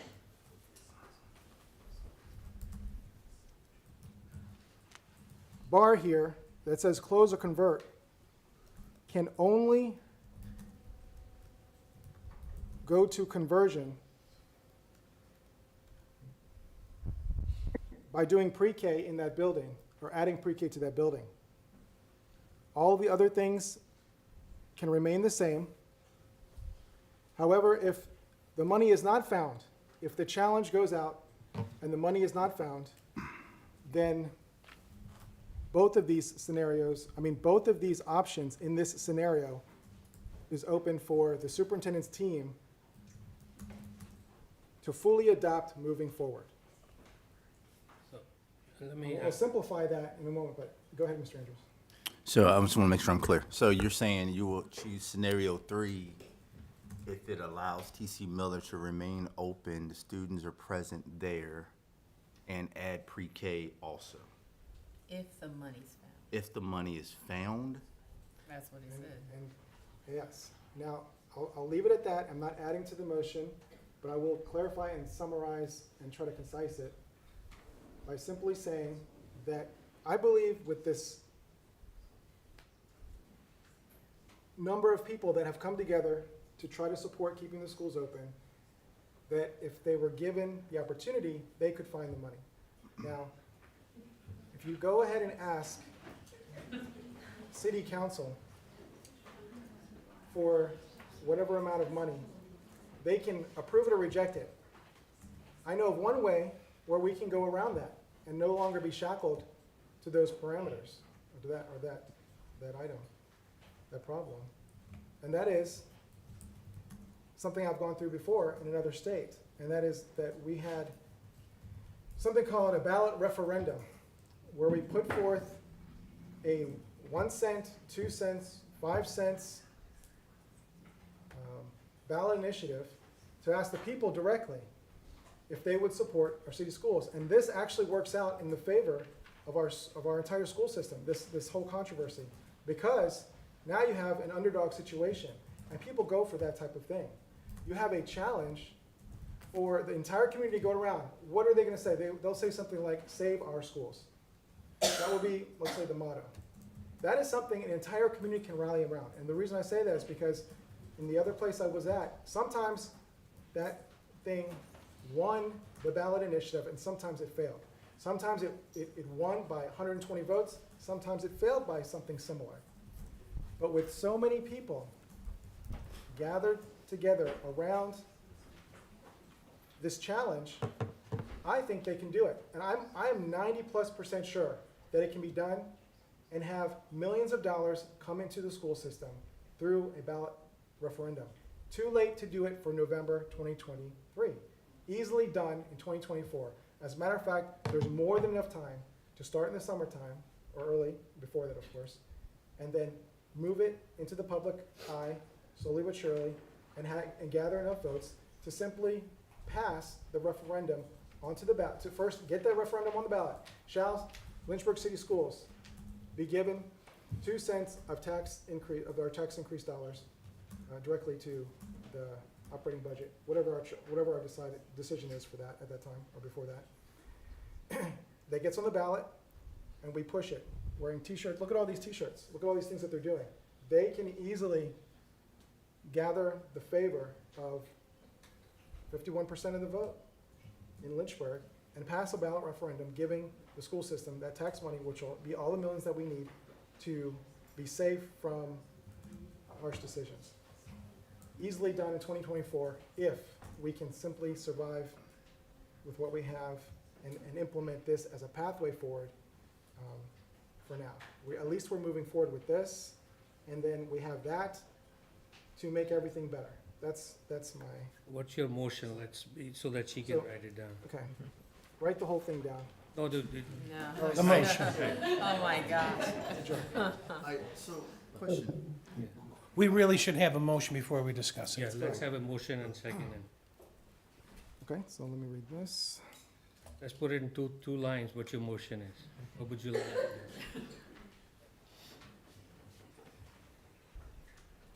My motion is my friendly amendment to Dr. Day's motion is to adopt scenario 3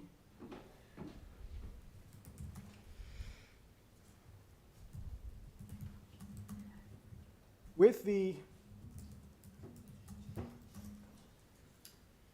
contingency that if $7.2 million is found,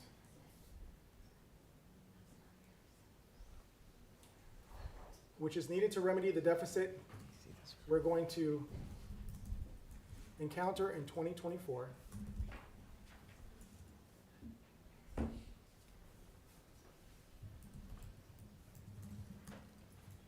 then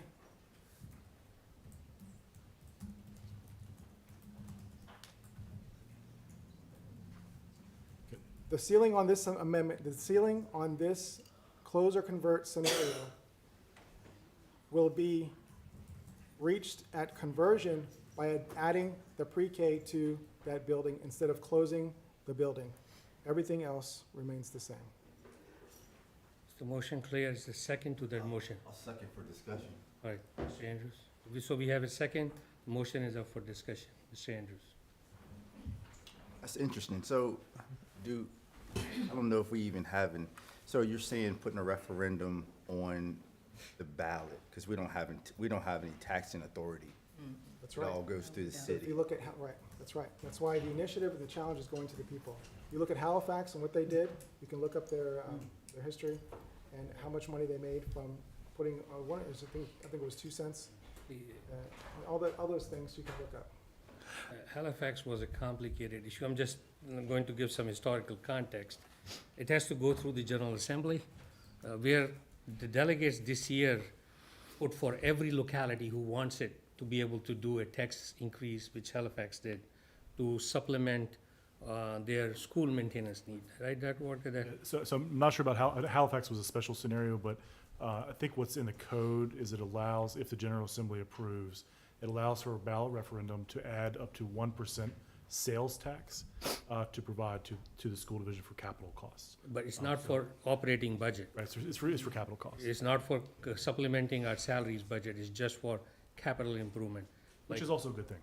Say it again? Because that's part of, Yeah. part of the issue, right? Yeah, So, absolutely. but the General Assembly amendment which passed was from all localities, they narrowed it down just for Halifax.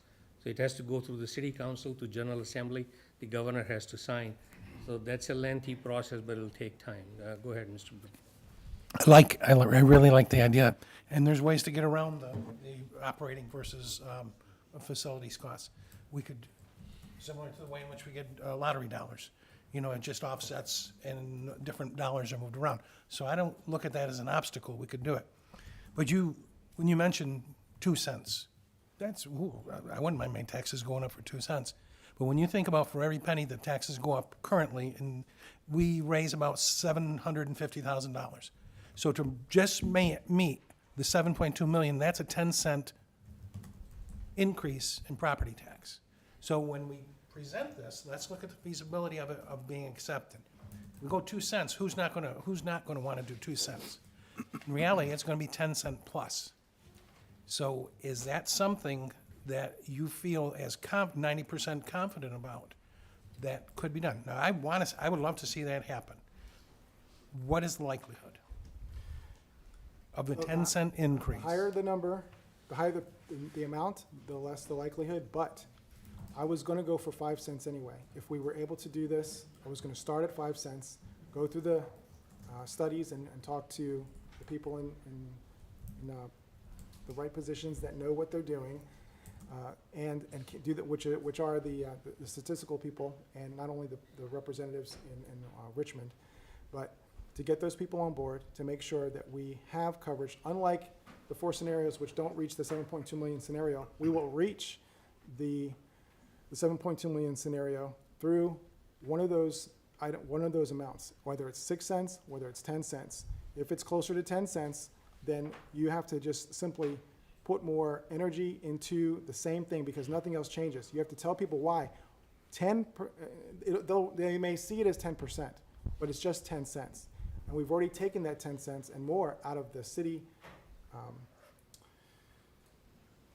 The city has reduced taxes by a certain amount, by a great amount, right? So when you add 10 cents back, that will come into play, that knowledge. And the people will see, well, now we have room. We're not adding upon and upon and upon, but we've reduced, and now we're just bringing back for a good reason. What's the good reason? Save our schools. I can see how it can work out for the best with this situation that's going on here, because I've seen different things in other states, for instance in Colorado. And I can just see how the whole community can rally around this it's not generic, it's very specific, but it's general so that people would get around this movement. I do like the idea. I just hope you can clean up so, unless I understand it as it is, you want to amend this amendment, Yeah. friendly, that if we can find the money, however, find the money, and if we find the money, then we don't have to close the schools. Right, we adopt Okay. scenario Yeah, 3. Just a couple, in a few words, what you're saying is, if the money is found, or if we can find the money, we can revert back to not closing the school. Is that what Yes, you're saying? Yes. And Okay. Find the money by what time? Okay, we can discuss this briefly. There's a deadline for getting the ballot initiative passed. For applying for it, getting it passed, so that it's on the ballot, and then moving forward in getting people to vote for it. But that's not all that's included. So Sorry, go ahead. Do you think, should it be as a separate packet later on, so we can bring it up and, I think we should move forward today. I think we should I'd stop kicking, like I said, things down the road. But to do that with getting everyone on board is, we're moving forward as a board, we get things done, but we also have the ability to give the people, I was gonna quote this earlier, but this is just, we gotta give her clear direction. yes. Well, what happens if we don't if they can't find the money? I'm, like I said, 90% sure. I've seen it before. I know we can make I know we can, We don't find it, let's go forward, we go. yeah. Stick with it. What is the deadline? By What's the what answer? time? What's the answer to my question? What if the money is not found? What happens? It reverts to the, it's their choice to What is your deadline for finding the money? I haven't got an answer to my Yes, question. first- What happens if they don't find the money? then it goes to. It reverts to 3 straight up the way it Straight is? through the way, yes, with Okay. no contingency. They can do as Gotcha. they wish. Yes. What is the deadline? Because she needs direction. She cannot wait for months to find him, but he was looking for the project management plan. Right. You see what I'm saying? Yeah. So So if the it is deadline 6, to do what, though? Because to find the To money. get the money. the money comes when the ballot initiative is voted upon, first of all, right? It's right after that, which is November 2024. But there are other ways to get the money in the meantime. The challenge, of course, would be, do you want to find a Mark Zuckerberg type person to donate? Do you want to raise funds? I know this group can raise hundreds of thousands of dollars, but that can only get you so far. We need the 7.2 million. I can only see that being an assured thing through this ballot initiative, this referendum. That is the way to assure that we'll make enough money overall. But that's November 2024. And there's no guarantee that it's gonna pass. Right. You don't have to, yes, We need a you're absolutely deadline. right. That's right. So the deadline is November 2024. That's the farthest deadline it can possibly be. And in that, though, you have to, okay, so we have to make a decision soon, but what you're proposing is that will take almost 3 years out. Because you have to first get it on the ballot, so that takes into another year.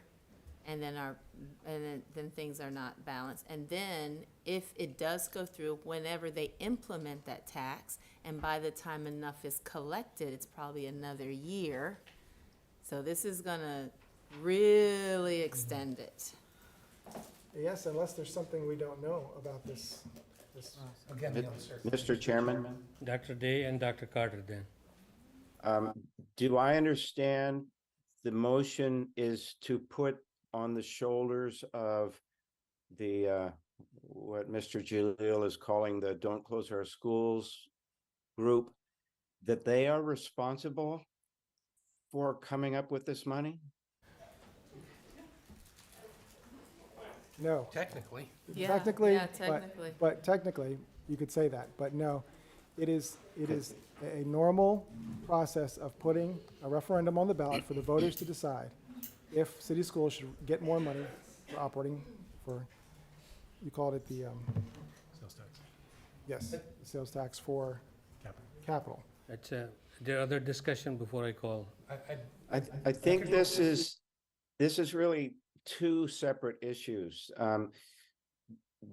The issues we have with our budget and our need for additional funds is the kind of thing that this proposal is trying to address. I don't see why we want to tie our choice of which scenario to pursue to what is really a larger consideration for the funding of our overall budget. I think this is tying two things together that don't need to be tied together. Okay. Madam Clerk, would you call the roll? Dr. Carter, you have. Dr. Carter, you want to say something? I'm sorry. What is pressing us to make this vote tonight? I'm not pressing, I'm just going through the motion. So there's no press for one way or the other. I'm just trying to, there's a motion and a second, so we got to go through that up or down vote on it. Madam Clerk, would you please call? Is everyone clear on the motion? I commend your creativity, I think. Yeah. I'm intrigued. I'm Very intrigued. nice. I'm worried about the timeline, but I like it's very creative. It could be during the budget process, if you bring it back. So if it goes down, don't get discouraged. Because this is something which works, as Dr. Day says, with the budgeting process. It provides the ongoing funding. Madam Clerk, would you please call the roll? Mr. Jalil, Yes. Mr. Andrews, No. Mr. Charles, No. Dr. Day, No. Dr. Gupta, Sorry, but I got to say no. Dr. Carter, No. Mrs. Preston, No. Mr. DePaul, No. Mrs. Laurie. No. Motion fails. We're back to Denied. Dr. Day's motion, Mr. Can I Andrews. say something for it? I will commend you. I think that's actually pretty creative. Yeah, it is. I'm intrigued. And so I think the utilization rate of TC Miller at 84, expanding pre-K, the current students can stay at TC Miller, has an operational savings for simplified transportation. Students attend close to home. I think your motion was actually pretty good. I think it just ties a lot of different things together, right? I agree. I think it should be a separate motion. I think it actually would be easier for you to tie city council's hands with increasing personal property tax versus going through General Assembly. That's the reason why I turned down that motion, just because there's so many unknowns funding wise. And now I don't want to say, hey, parents, y'all go out and find us some money so we can just kind of hang out. Yeah. So to me, I don't want to do that, but I commend you. I think that was actually a really good motion. So, yep. So, And I echo his sentiment. Yeah. But I think with the budget, bigger budget discussion when we have, this will be a valuable idea. So don't let it go under the rug. Yes. So we'll make sure we revive it during the budget discussion. Dr. Day, you want to say something? No, all right. Dr. Day's motion is back. Dr. Carter? Have the Sandusky Elementary parents had ample opportunity to weigh in? That's true for all the scenarios as far as I'm concerned. You know, as I said, we've been weighing on these scenarios. Last time when Dr. Day brought his proposal, one concern was, why don't you limit yourself to the scenarios because they have been vetted out? So all these scenarios have been discussed in public domain, have had community conversations about it, and these consultants came back and make their presentation to joint city school board. You were there, and all of us were there at that time. So the scenarios, in terms of vetting out, they have been vetted out, to answer your question. Dr. Day, I'm taking your place, but since I don't want you to speak much, but go ahead if you have, because you are the maker of the motion. No, I've made my case. Other discussion on, Madam Clerk, would you please call the roll? Mr. Jalil, Yeah.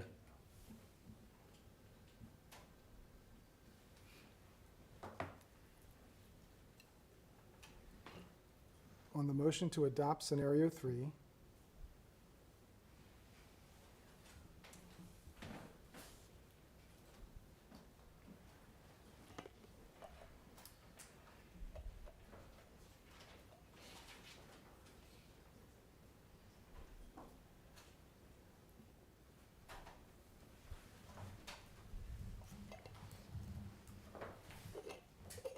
yes. Mr. Andrews, No. Mr. Charles, No. Dr. Day, Yes? Dr. Gupta, Yes. Dr. Carter, No. Mrs. Preston, No. Mr. DePaul, Yes. Ms. Laurie. Yes. Motion passes. 5 to Trustee 4. Cobb. 5 to 4. 5 to 4. Thank you. What's the next item? Fiscal 2025 budget calendar, Dr. Edwards.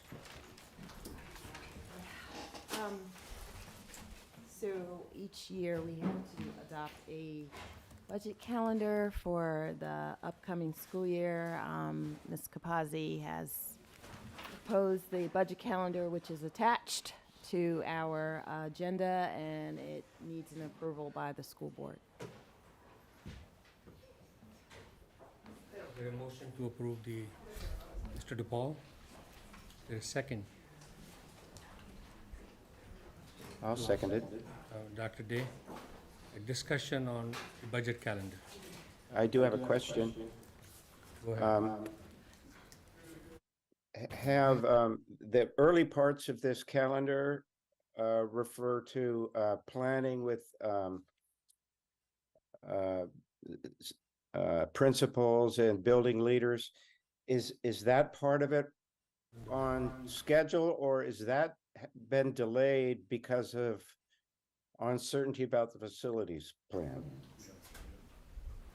So we have not had the official meetings with principals and directors, but we did this summer, as part of our summer leadership, talk about the need to be fiscally sound and tying some specific goals to the budgeting process for the upcoming school year. But we haven't scheduled our meetings yet because we're still trying to finalize the existing budget. So we need the base budget. Okay, thank you. Discussion? Madam Clerk, would you please call the roll? Mr. Gilio,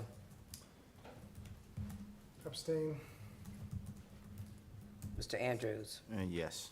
Mr. Charles, Yes. Dr. Day, Yes? Dr. Gupta, Yes. Dr. Carter, Yes. Mrs. Preston, Yes. Mr. DePaul, Yes.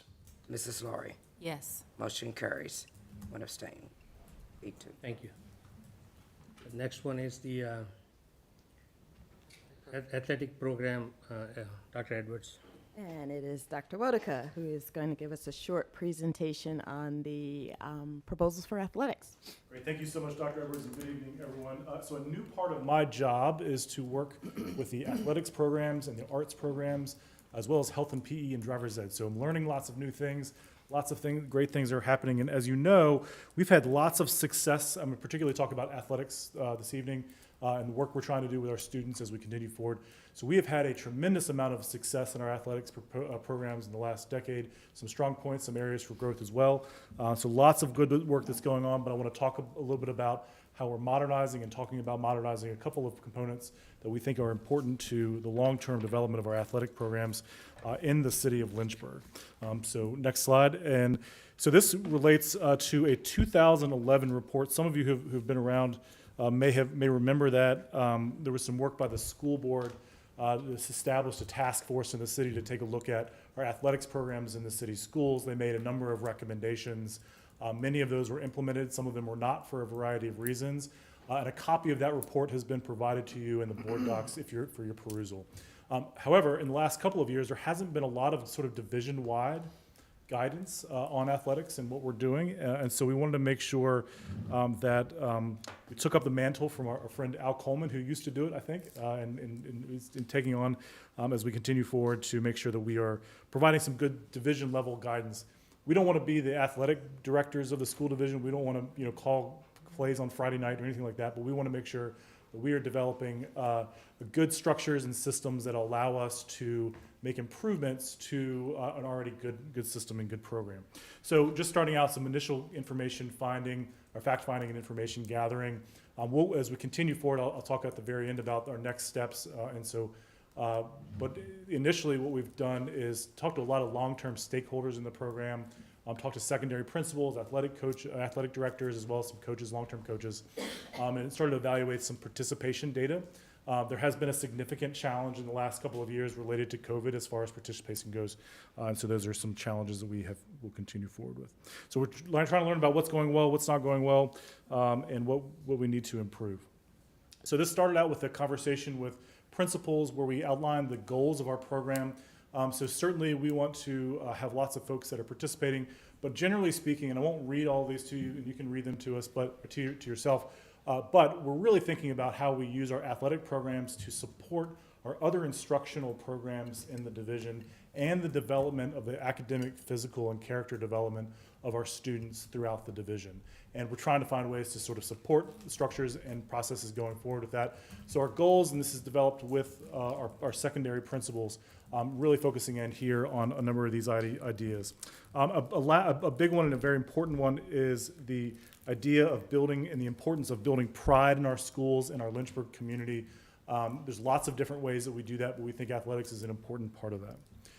In our conversations, we have identified a number of challenges initially.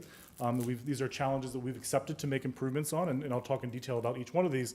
But it is alignment and consistency across schools and among different levels of schools, making sure we are having strong coaching and staffing development, as well as improving and continuing to grow student-athlete participation and their support and their development as well.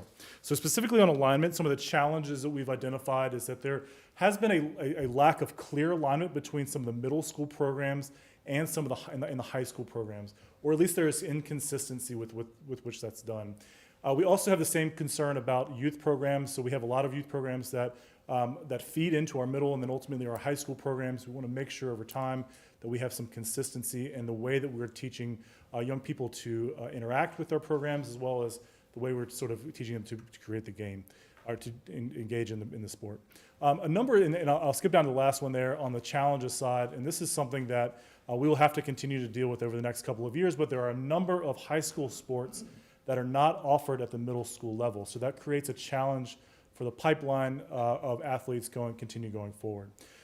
We do want to make sure that we are actively using these programs to develop consistent policies that really drive high standards and expectations for our athletes. I think Ms. Pugh, maybe about a year ago, provided some data that looked at the impact of the high school football programs in season versus out of season. The expectations and standards that are set during those time periods had phenomenal impacts on our young people at those times. We want to make sure we figure out a way to expand that out as we go forward. We also want to make sure that we're clarifying those supervision expectations and responsibilities, particularly between the middle and high school programs. So if somebody's playing football at Dunbar or Lincoln, we want to make sure that there's a consistency and alignment between the expectations that are developed at the middle school level and the coaches that are at the high school level as well. we'll continue to study the athletics program as well. A significant challenge, and I have, if you go to the next slide. So we have some incredible coaches, many of them who are long-term coaches. There's a couple challenges that we do need a number of our coaches to be, more coaches to be sort of in the building, or teachers to be in the building during the day. We also have a significant challenge with coach pay. So there has been it's been a number of years since the coaching pay stipends have been increased. The importance of that is that there was a change in the Virginia High School League process where there used to be a very discrete amount of time when students were allowed to engage in their sports program, right? Well, now that's gone away pretty much. There are some blackout periods. But coaches ultimately now, this has really become a 12-month commitment. And so we're still paying them as if they are a very short amount of time. So we want to make sure we sort of start to address that. I'll give some data on the next slide. But we want to study those coaching stipends to make sure they're fair and competitive. We're going to talk a lot more about that. It may take some time to phase in. As we all know, there's budget challenges. But we want to make sure we identify and recognize those challenges and opportunities for growth. The other thing we would like to do is develop a division-wide coaching model. So sort of for new to LCS or new coaches, again, not telling coaches how they're going to call plays on Friday night. Nobody needs me to do that, right? But what we do want to make sure is that as we have some consistency in training and developing our coaches to make sure that they're developing the academic character and so forth, opportunities for our students. Again, we do a great job of that throughout the division, but we want to make sure there's consistency across the board. I'll share just 2 points of data that on there is cut off at the top. But what this first one shows, this is just coaching stipends. These are just two folks, or two positions. This is a head high school basketball coach. This is a position that starts out, if you have no experience, at $3,300 a year for a stipend. And after 30 years, you make about $5,700. So in 30 years, you grow your pay by about $2,300. And so we certainly just want to take a look at that. Also compare to our competitor school divisions, certainly locally as well as around the state. And what you can see all the way to the left, Lynchburg, we tend to be a little bit either sort of midway to lower than our competitors in the region. So we need to address that. If you go to the next slide, we have a similar kind of relationship with our head high school football coaches, and it's something we see across the board throughout the division. So over time, if you are a head high school football coach, you're going to increase your pay by about $2,500. So we think that needs to be just kind of looked at, and over time we need to redevelop that. Let's go to the next slide. The next is our last challenge we have is student participation. We have a lot of kids that are involved, but if you actually do the math and look at the number of kids that are involved, last year we had about 850 high school athletes out of 2,400, 550 unique middle school athletes, again about 1,500 or 1,600 students. So about a third of our students are participating in athletics. That doesn't mean that other folks are not engaged in arts and other CTE programs and that sort of thing, but that's just one of the components. And one of the things we'll talk about is developing a robust plan to encourage as many kids to participate in as many things as we possibly can. So fortunately, we were seeing some growth. We saw some growth from the year before last and last year. Hopefully that will continue. Some of that is related to COVID as well, and so we'll continue to grow out of that, I think. Another challenge is that we don't have athletic trainers in the middle schools. Those are budgetary things that we need to continue forward with. On the next slide, I'll just show you the last year's student athlete by grade. You'll see there that in 12th grade, there's quite a few fewer students who were involved in athletic programs. Last year, again, that might be a COVID-related phenomenon. So as those folks have graduated out, hopefully the ones that are behind them will continue to participate more. And then some other data that we're starting to address. This is just on the next slide. We're starting to look at where students live compared to for various sports. So this is just an example of cross country, and we compare on the next slide to track. Just got a lot more kids involved in that. There's a variety of reasons for that. Some of those kids may be playing football or whatever in the fall, but our understanding, really just doing some deep data dive to understand what's going on and who's participating, why they're participating, and if they're not participating, why is that as well. So we're just learning more about that. In the last couple slides, we'll just point to a couple of goals that we have. And this is just the broader picture that we believe that great public school athletics programs are really intentionally designed around accelerating student success and building community. It's not something that happens by accident. We have to be very intentional about the way we're developing these programs, about developing a very high culture of high expectations through a process of high care and consistent processes. On really thinking about how the school division can develop systems to ensure that we are preparing through our athletic programs students for college, employment, and life, not simply just playing sports just to play sports, but using them for character development, and really I think about it as a workforce development tool that we need to think about really strongly. There's a couple other ideas there as well. So just real quickly, a couple of strategies we're going forward with on the next slide. These are some quick wins that we identified. We're working on revising and communicating our division-wide grade, behavior, and attendance expectations. We have some of that written in policy, but we're working through making sure that in practice those expectations are being implemented appropriately. We have worked with our IT department to make sure that our student information system allows coaches to very quickly and easily and frequently review grade, attendance, and behavior outcomes for our students to be able to provide access to those coaches as well. That was one of those simple things that we just identified as a potential solution. We're working on that statewide coaching analysis and stipend. And the really sort of big thing here is that we are identifying 3 sports to pilot our varsity head coach oversight program over the middle school programs. So as it exists right now, as I mentioned before, the middle school programs are sort of separate from the high school programs. So starting right now with the football program as well, we'll be moving into boys and girls basketball. There will be actually an oversight relationship with the high school program to the middle school program, so that we have this pipeline of development, so we have consistency and vertical alignment.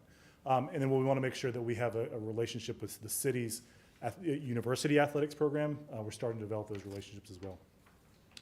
I won't read all these to you. You can see other short-term approaches, but I want to point out one sort of second to last there that is related to the development of a citywide pilot middle school softball team. So we had mentioned before, there's a number of middle school programs or high school athletic programs that don't have a middle school counterpart. One of those is softball. And because there has been challenges with the youth softball program in the past, I think we're rebuilding that. There hasn't been a middle school program, and now at both schools, the softball program has had a lack of participation and has had some challenges in the last couple of years. And so we'd like to model or pilot out a citywide softball program that says we're going to gather students from each of the 3 middle schools. We will bring them together, either practice at either Heritage or Glass and play games there, and then they will play against other middle schools in the region. Because that program is not, middle schools are not managed by the VHSL, that's a possibility, and so we can try this out, and hopefully we have enough students that want to do it and be a part of it that we'll have to grow those programs over time. Just starting small, and we're really excited about opportunities that are there. And then finally, on the last slide, or second to last slide, we'll propose to develop a sort of a longer-term strategic plan for athletics, just thinking about the vision for the program and really doing a lot of engagement beyond what we've done now. Of course, talking to student athletes and parents and coaches, but also engaging with teachers and other school personnel and general community members to help us develop a vision for what we're going to do with our long-term strategic plan for our athletic programs. And I'll finish with a Charlie White quote that he wrote to me. Many of you know Charlie. He says that winning teams are a demonstration of effective program leadership. Teams with winning records have developed winning habits both on and off the field over many, many years. And so I'm happy to take any questions, and we're excited about things that are going on in athletics. Thank you, Dr. Wadka. Questions for Dr. Wadka? Love it. No questions, comments. Great. Good job. Go ahead, Dr. Carter. Well, I've learned from Mr. Beatty the importance of coaches, and that if a student's not paying, if a student is on a team and they're not listening to the coach, then there is a real problem. But to say that athletic trainers, is that something, because I think if we ask someone or a middle school student to play a sports, then they should have someone to help them with injuries or rehab or prevention. So how quickly can we initiate that, or are we? Sure. So the middle schools have developed a proposal to do that. Again, that's of course a financial issue, and so I'm working through some of those numbers right now, and I can give you some more information on when that looks like. What that looks like. But again, this is a financial matter, just having the right people in the right place. I don't think it looks like full-time employees at the middle schools like we do at the high schools. We have, I think at both schools we have 2 athletic trainers. But I do think maybe there's a partnership relationship. When my brother was in his residency as a physician, he worked with a high school that, and he did that sort of as a part of his job. He served in that role. So there might be some opportunities we have as far as the other programs that might be out here. So Yeah, I was thinking working on about- that, and I definitely think it needs to be forefront. Yeah, I know University of Lynchburg has the PA program, so I think they'll probably be willing to do that also. But how, you also said to have more of the coaches work in the school? Yeah. So now some of them don't work in the schools at all, or? There's a fair number that are, they're successful in other careers, and for, they want to do those sorts of things. Maybe they're self-employed, and they just want to work with us, and that's great. But generally, this is actually, you mentioned Mr. Beatty, this is one of his strong things, is the importance of that coach being in the building to work with that student. And if there's a challenge going on, maybe that coach has a conversation with that student during the day, and just being a part of the school community is really important. That's not to degrade any coach that is not working in the school. There's some really fantastic coaches. DJ Best, our EC Glass boys basketball coach, doesn't work full-time in the building, but does obviously a phenomenal job. Took us to the state championship this year, and built a really wonderful team. So that certainly isn't to say that they don't provide lots of great opportunities, but we do think that just in general, it'd be great to have more of those coaches that are involved in the school, and have more teachers that are coaching as well. If nobody has, I have a question. Your average for Lynchburg City School coach stipend was $6,000. Is that annual stipend? Oh no, that is the very top level for a high school football coach, which is the highest paid. So it's really, and most of the stipends are in a couple of thousand at most. Is it a monthly or annual stipend? It's an annual salary. So that's my point. It used to be, you would only coach, a few months during the year. A football coach might coach longer, but a track coach or a basketball coach would really only be engaged, a few months because of the VHSO rules. But now it is 12 months that we have to talk about. Because I live right across the street and I see them late night. I see the tennis coaches out there practicing every day. So $6,000 comes out to be $500 a month. Yeah. So I'm sorry, but to me, it doesn't sound like top line. So will Finance and Facilities Committee, when building the budget, be able to consider, do we need to reevaluate, or, because I saw Albemarle had like much higher bar compared to ours. There are school districts which were paying a lot more than Lynchburg City Schools to the coaches. Absolutely. Even Bedford did. Yeah, the Bedford was paying more. I know it put financial burden, but sports are the window for us as we go out. Our teams beat EC Glass was 72-0. Was it 76 or 70? 76, I think. 76-0. So they're doing a wonderful job. So thank you. Thank you, Dr. Vodka. And I'll just say, I'll be back to talk to you about the same thing with arts. Those are also really incredibly important, and haven't quite gotten there yet. So thank you so much. Thank you. The next one is Operations Policy Review, Dr. Vodka. Sorry, just one second. No, Dr. Edwards, sorry. I'm good, thanks. So the Operations Policy Work Group met on August 21st, and Dr. Wodeka will kind of take us through. These are for first reading, not for approval tonight. Yes, ma'am, thank you. So we have a number of policies just to review, very minor changes for the most part. KBA-E is related to Freedom of Information Act, and this provides some definition. This is provided by the school board attorney on how charges for FOIA requests are calculated. So that's an important thing to spell out in policy to make sure that we are all on the same page. If there's not any questions on that, we'll move to KE, which is distribution of information and materials. This is simply just some cross-reference changes from VSBA and remove the reference to JFC-R.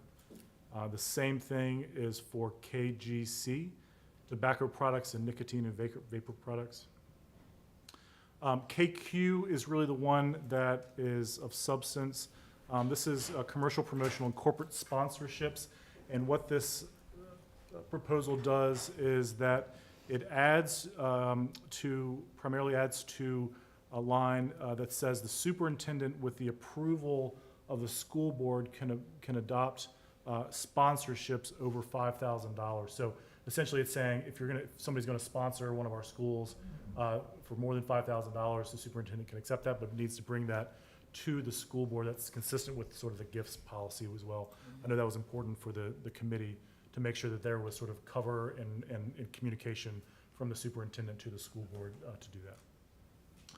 On KGRZ-E with the Lynchburg City Schools facility rental rates and fees, all this is updating the Lynchburg Police Department billing rate. So if we have a police department staffing an event, we just need to make sure we're billing at a rate that is consistent with their billing, so that we're not subsidizing some of these programs.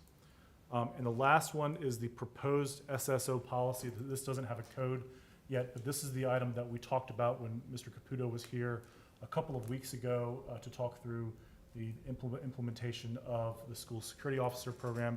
And again, we just want to make sure that what this says is that the school board would be adopting and authorizing the superintendent to develop a program for armed school security officers, which is what that develops. So I think that's important to identify and make sure that we're having some good conversation about that.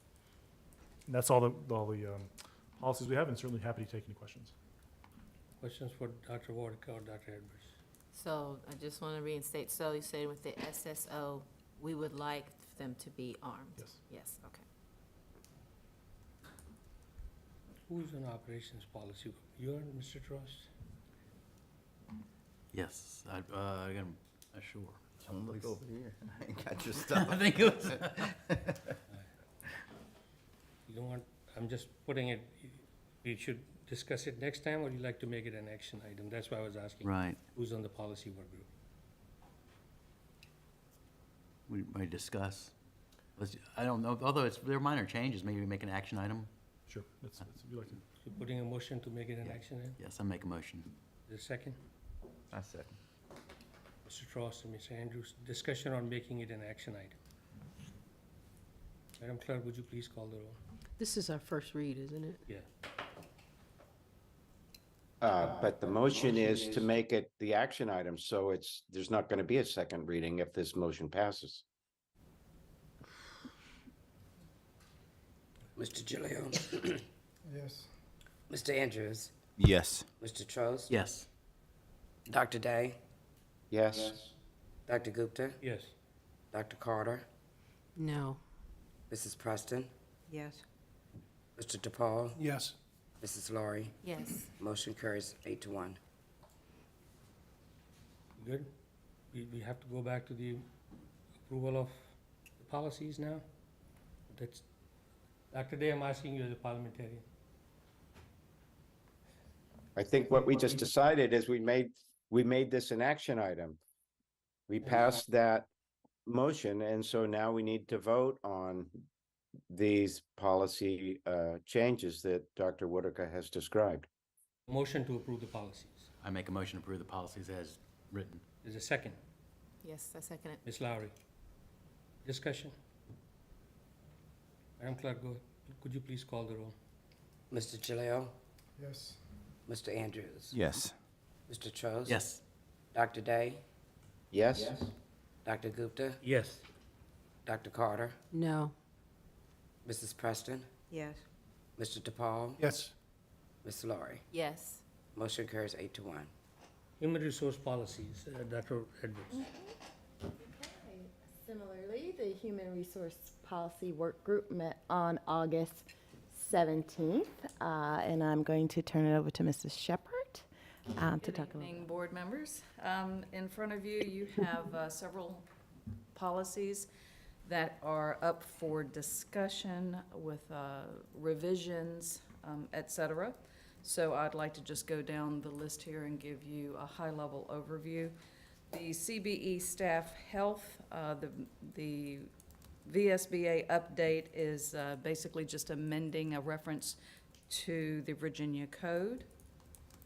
For the GBECZ tobacco products and nicotine vapor products, VSBA update removes a cross-reference that is no longer there. GC professional staff, there is a VSB update recommendation with an amendment to a Virginia code. GCDA, effective criminal conviction or founded complaint of child abuse or neglect. There is a VSBA update with a reference to an amendment of the Virginia Code. GCE, substitute teachers, VSB update. There is a title of policy change reflecting an enactment of Acts 2023. GCL, professional staff development, VSBA update. The policy also is updated to reflect the enactment of a Virginia Code. For GBC, staff compensation procedures, this is a 3-year review, and basically this policy is changing the form to be in alignment with our current pay periods. For GCBB supplementary pay, it too is a 3-year review. We have no changes that we recommend. GCQAB, tutoring for pay, also a 3-year review. There are no changes that we recommend. GCBDZ, holidays, 3-year review, no changes that we recommend. GCBEA, emergency medical leave without pay, 3-year review, also no recommendations for changes. The final 2 policies here are old policies. The PC 18, reduction in force, is an old policy that has actually been replaced by a newer policy, and that policy is GCPA. We recommend deleting the old policy. And then finally, P522, the use of private cars for transporting students. That is a reference to an old policy. The practice is actually prohibited, and we now ask that staff use the social worker cars, so the recommendation is that we delete the old policy. That's the lineup. Any questions? Questions? Dr. Carter? So the GBC, are there changes to that? It's just the title has changed. It's substitute teachers. Let me get over to that document. Is that the correct one? GCE, is that the one you said? GBC, copy of staff compensation procedures. GBC. The form changed so that it Oh. could reflect the 22 pays and 24 pays. That is correct. I'm sorry. We had to update the form. Okay. Yes. So what does that first line mean? sorry? Employees can, what does the first line mean? They can choose if they, some employees have a choice whether or not they want it over 22, yeah. GBC, pays. staff Okay, gotcha. compensation procedures. That she, I got it. We good? Yes. Okay, thank you. Mr. Tross? P5-22, use of private cars, is that prohibited by law? That is prohibited by our policy, sir. By our school board policy? Yes, sir. We frown on staff really using their personal cars to Right. transport students. There may be a case when an administrator, under emergency circumstances, but just having kids in your personal car. And this is from 1981, where that wasn't that big of a deal. Right. 1985. Yeah. I was going to say, I want to put that in context, that this is from 1981, and it was left on our books. And we do have, from time to time, our social workers, if we need to transport some kids. So we do have options available. How hard is it to have get a social worker car? I mean, yeah, that's my If we know question. what things are in advance, then it can happen. Usually what happens when an administrator is on an emergency circumstance where, you have a child that's left or what have you. I mean, if a kid after practice or something needs a ride home, what happens in that scenario? In that case, we try very, very hard to make sure that we get the parents to come and pick up the child. And if there is, usually a default, if there's an administrator present, they will be the ones. But if not, then the coach would probably do it. But again, extremely frowned upon to do it. Yeah, I just want to make sure the coach isn't exposed. And reports, the coach, he or she into a corner. I mean, can't leave the child out. Correct. And they do a great job of making sure, and you've probably even seen at our games, like call your ride right now and get your families here, and just making sure that our kids are covered. Our coaches have pretty good relationships with parents. Dr. Carter? And what happens, is there any disciplinary action or write-up if they are transporting students in their private car and that's found out? I would say that would depend on the circumstance. Obviously, if it's an emergency and a kid is, we absolutely have to get a kid out of an area for safety reasons. I can't see myself writing up staff for that. But this really is to protect staff, right? So don't have them in your personal car. And also, if there's an accident or anything like that. Thank you. Other discussion? Thank you. I was on human resource, I'm not gonna push myself to make it an action item. What's the next one, Dr. Edwards? I think that is it for us. That is it. And informational items, we got September 28th, the ad hoc committee on discipline review will be meeting here in the board meeting, boardroom. Then October 10th is a school board meeting, regular meeting here at 5 p.m. October 13th is governance training in Charlottesville from 9 to 2. October 24th is the school board work session. Now, item I is the notice of closed meeting. And can I just Go ahead. move it closer to me? Dr. Gupta, just one question. So I thought I had an email that ad hoc disciplinary, okay, maybe that's a different one.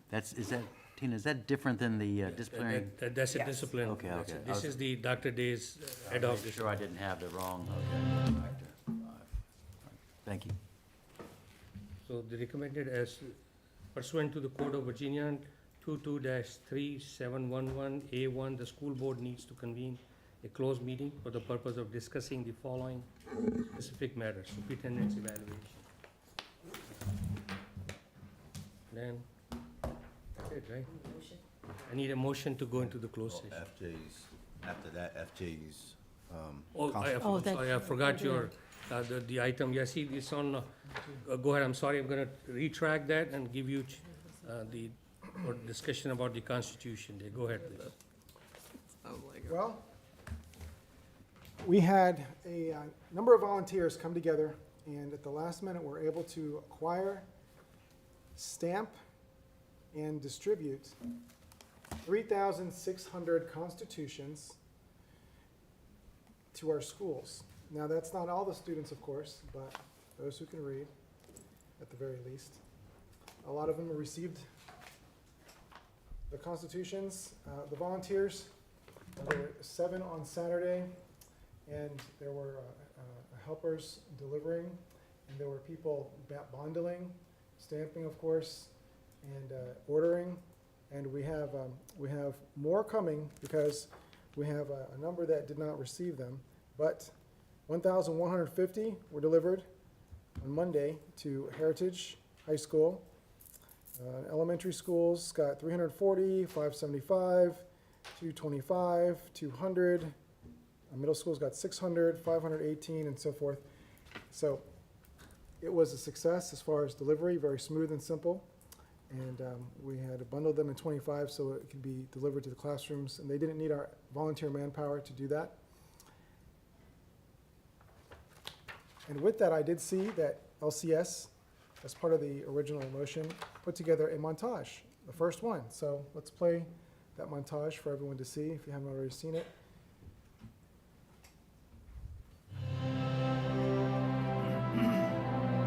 We the people of the United States, in order to form a more perfect union, establish justice, ensure domestic tranquility, provide for the common defense, promote the general welfare, and secure the blessings of liberty to ourselves and our posterity, do ordain and establish this Constitution for the United States of America.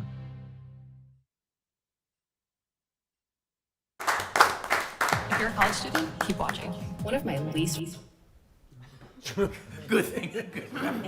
Yeah. Thank you, Mr. Jalil, for carrying Thanks this. to LCS. And thank you to Ms. Pugh for working with you collaboratively, and all the principals, Dr. Edwards. Absolutely. Thank you. Yeah, and I want to, Dr. Day, go ahead. I also want to commend Mr. Jalil for his tenacity in dealing with the several sort of unforeseen kinks in the process that had to be overcome to make this happen. So I'm really wanting to commend him for carrying this through. I think that's really great, and the montage was great. So thank you, Mr. Jalil. Better just watching it. Glad. Thank you. I'm going to the closed motion. Again, is there a motion to go into closed session? Yes. Mr. Trost, which one should I? Ms. Preston? Madam Clerk, would you please call the roll? Mr. Jalil, Yes. Mr. Andrews, Yes. Mr. Trost. Yes. Dr. Day, Yes? Dr. Gupta, Yes. Dr. Carter, Yes. Mrs. Preston, Yes? Mr. DePaul, Yes. Ms. Laurie. Yes. Motion carries. We are in closed Okay, I have session. a question. I do have a question, a technical question. Am I supposed to close this Zoom session and open a different one for the closed session? Yes. Okay, And we- thank you. Moved up to 2:06. Okay. To 206, okay. We're going to 206 for the closed session.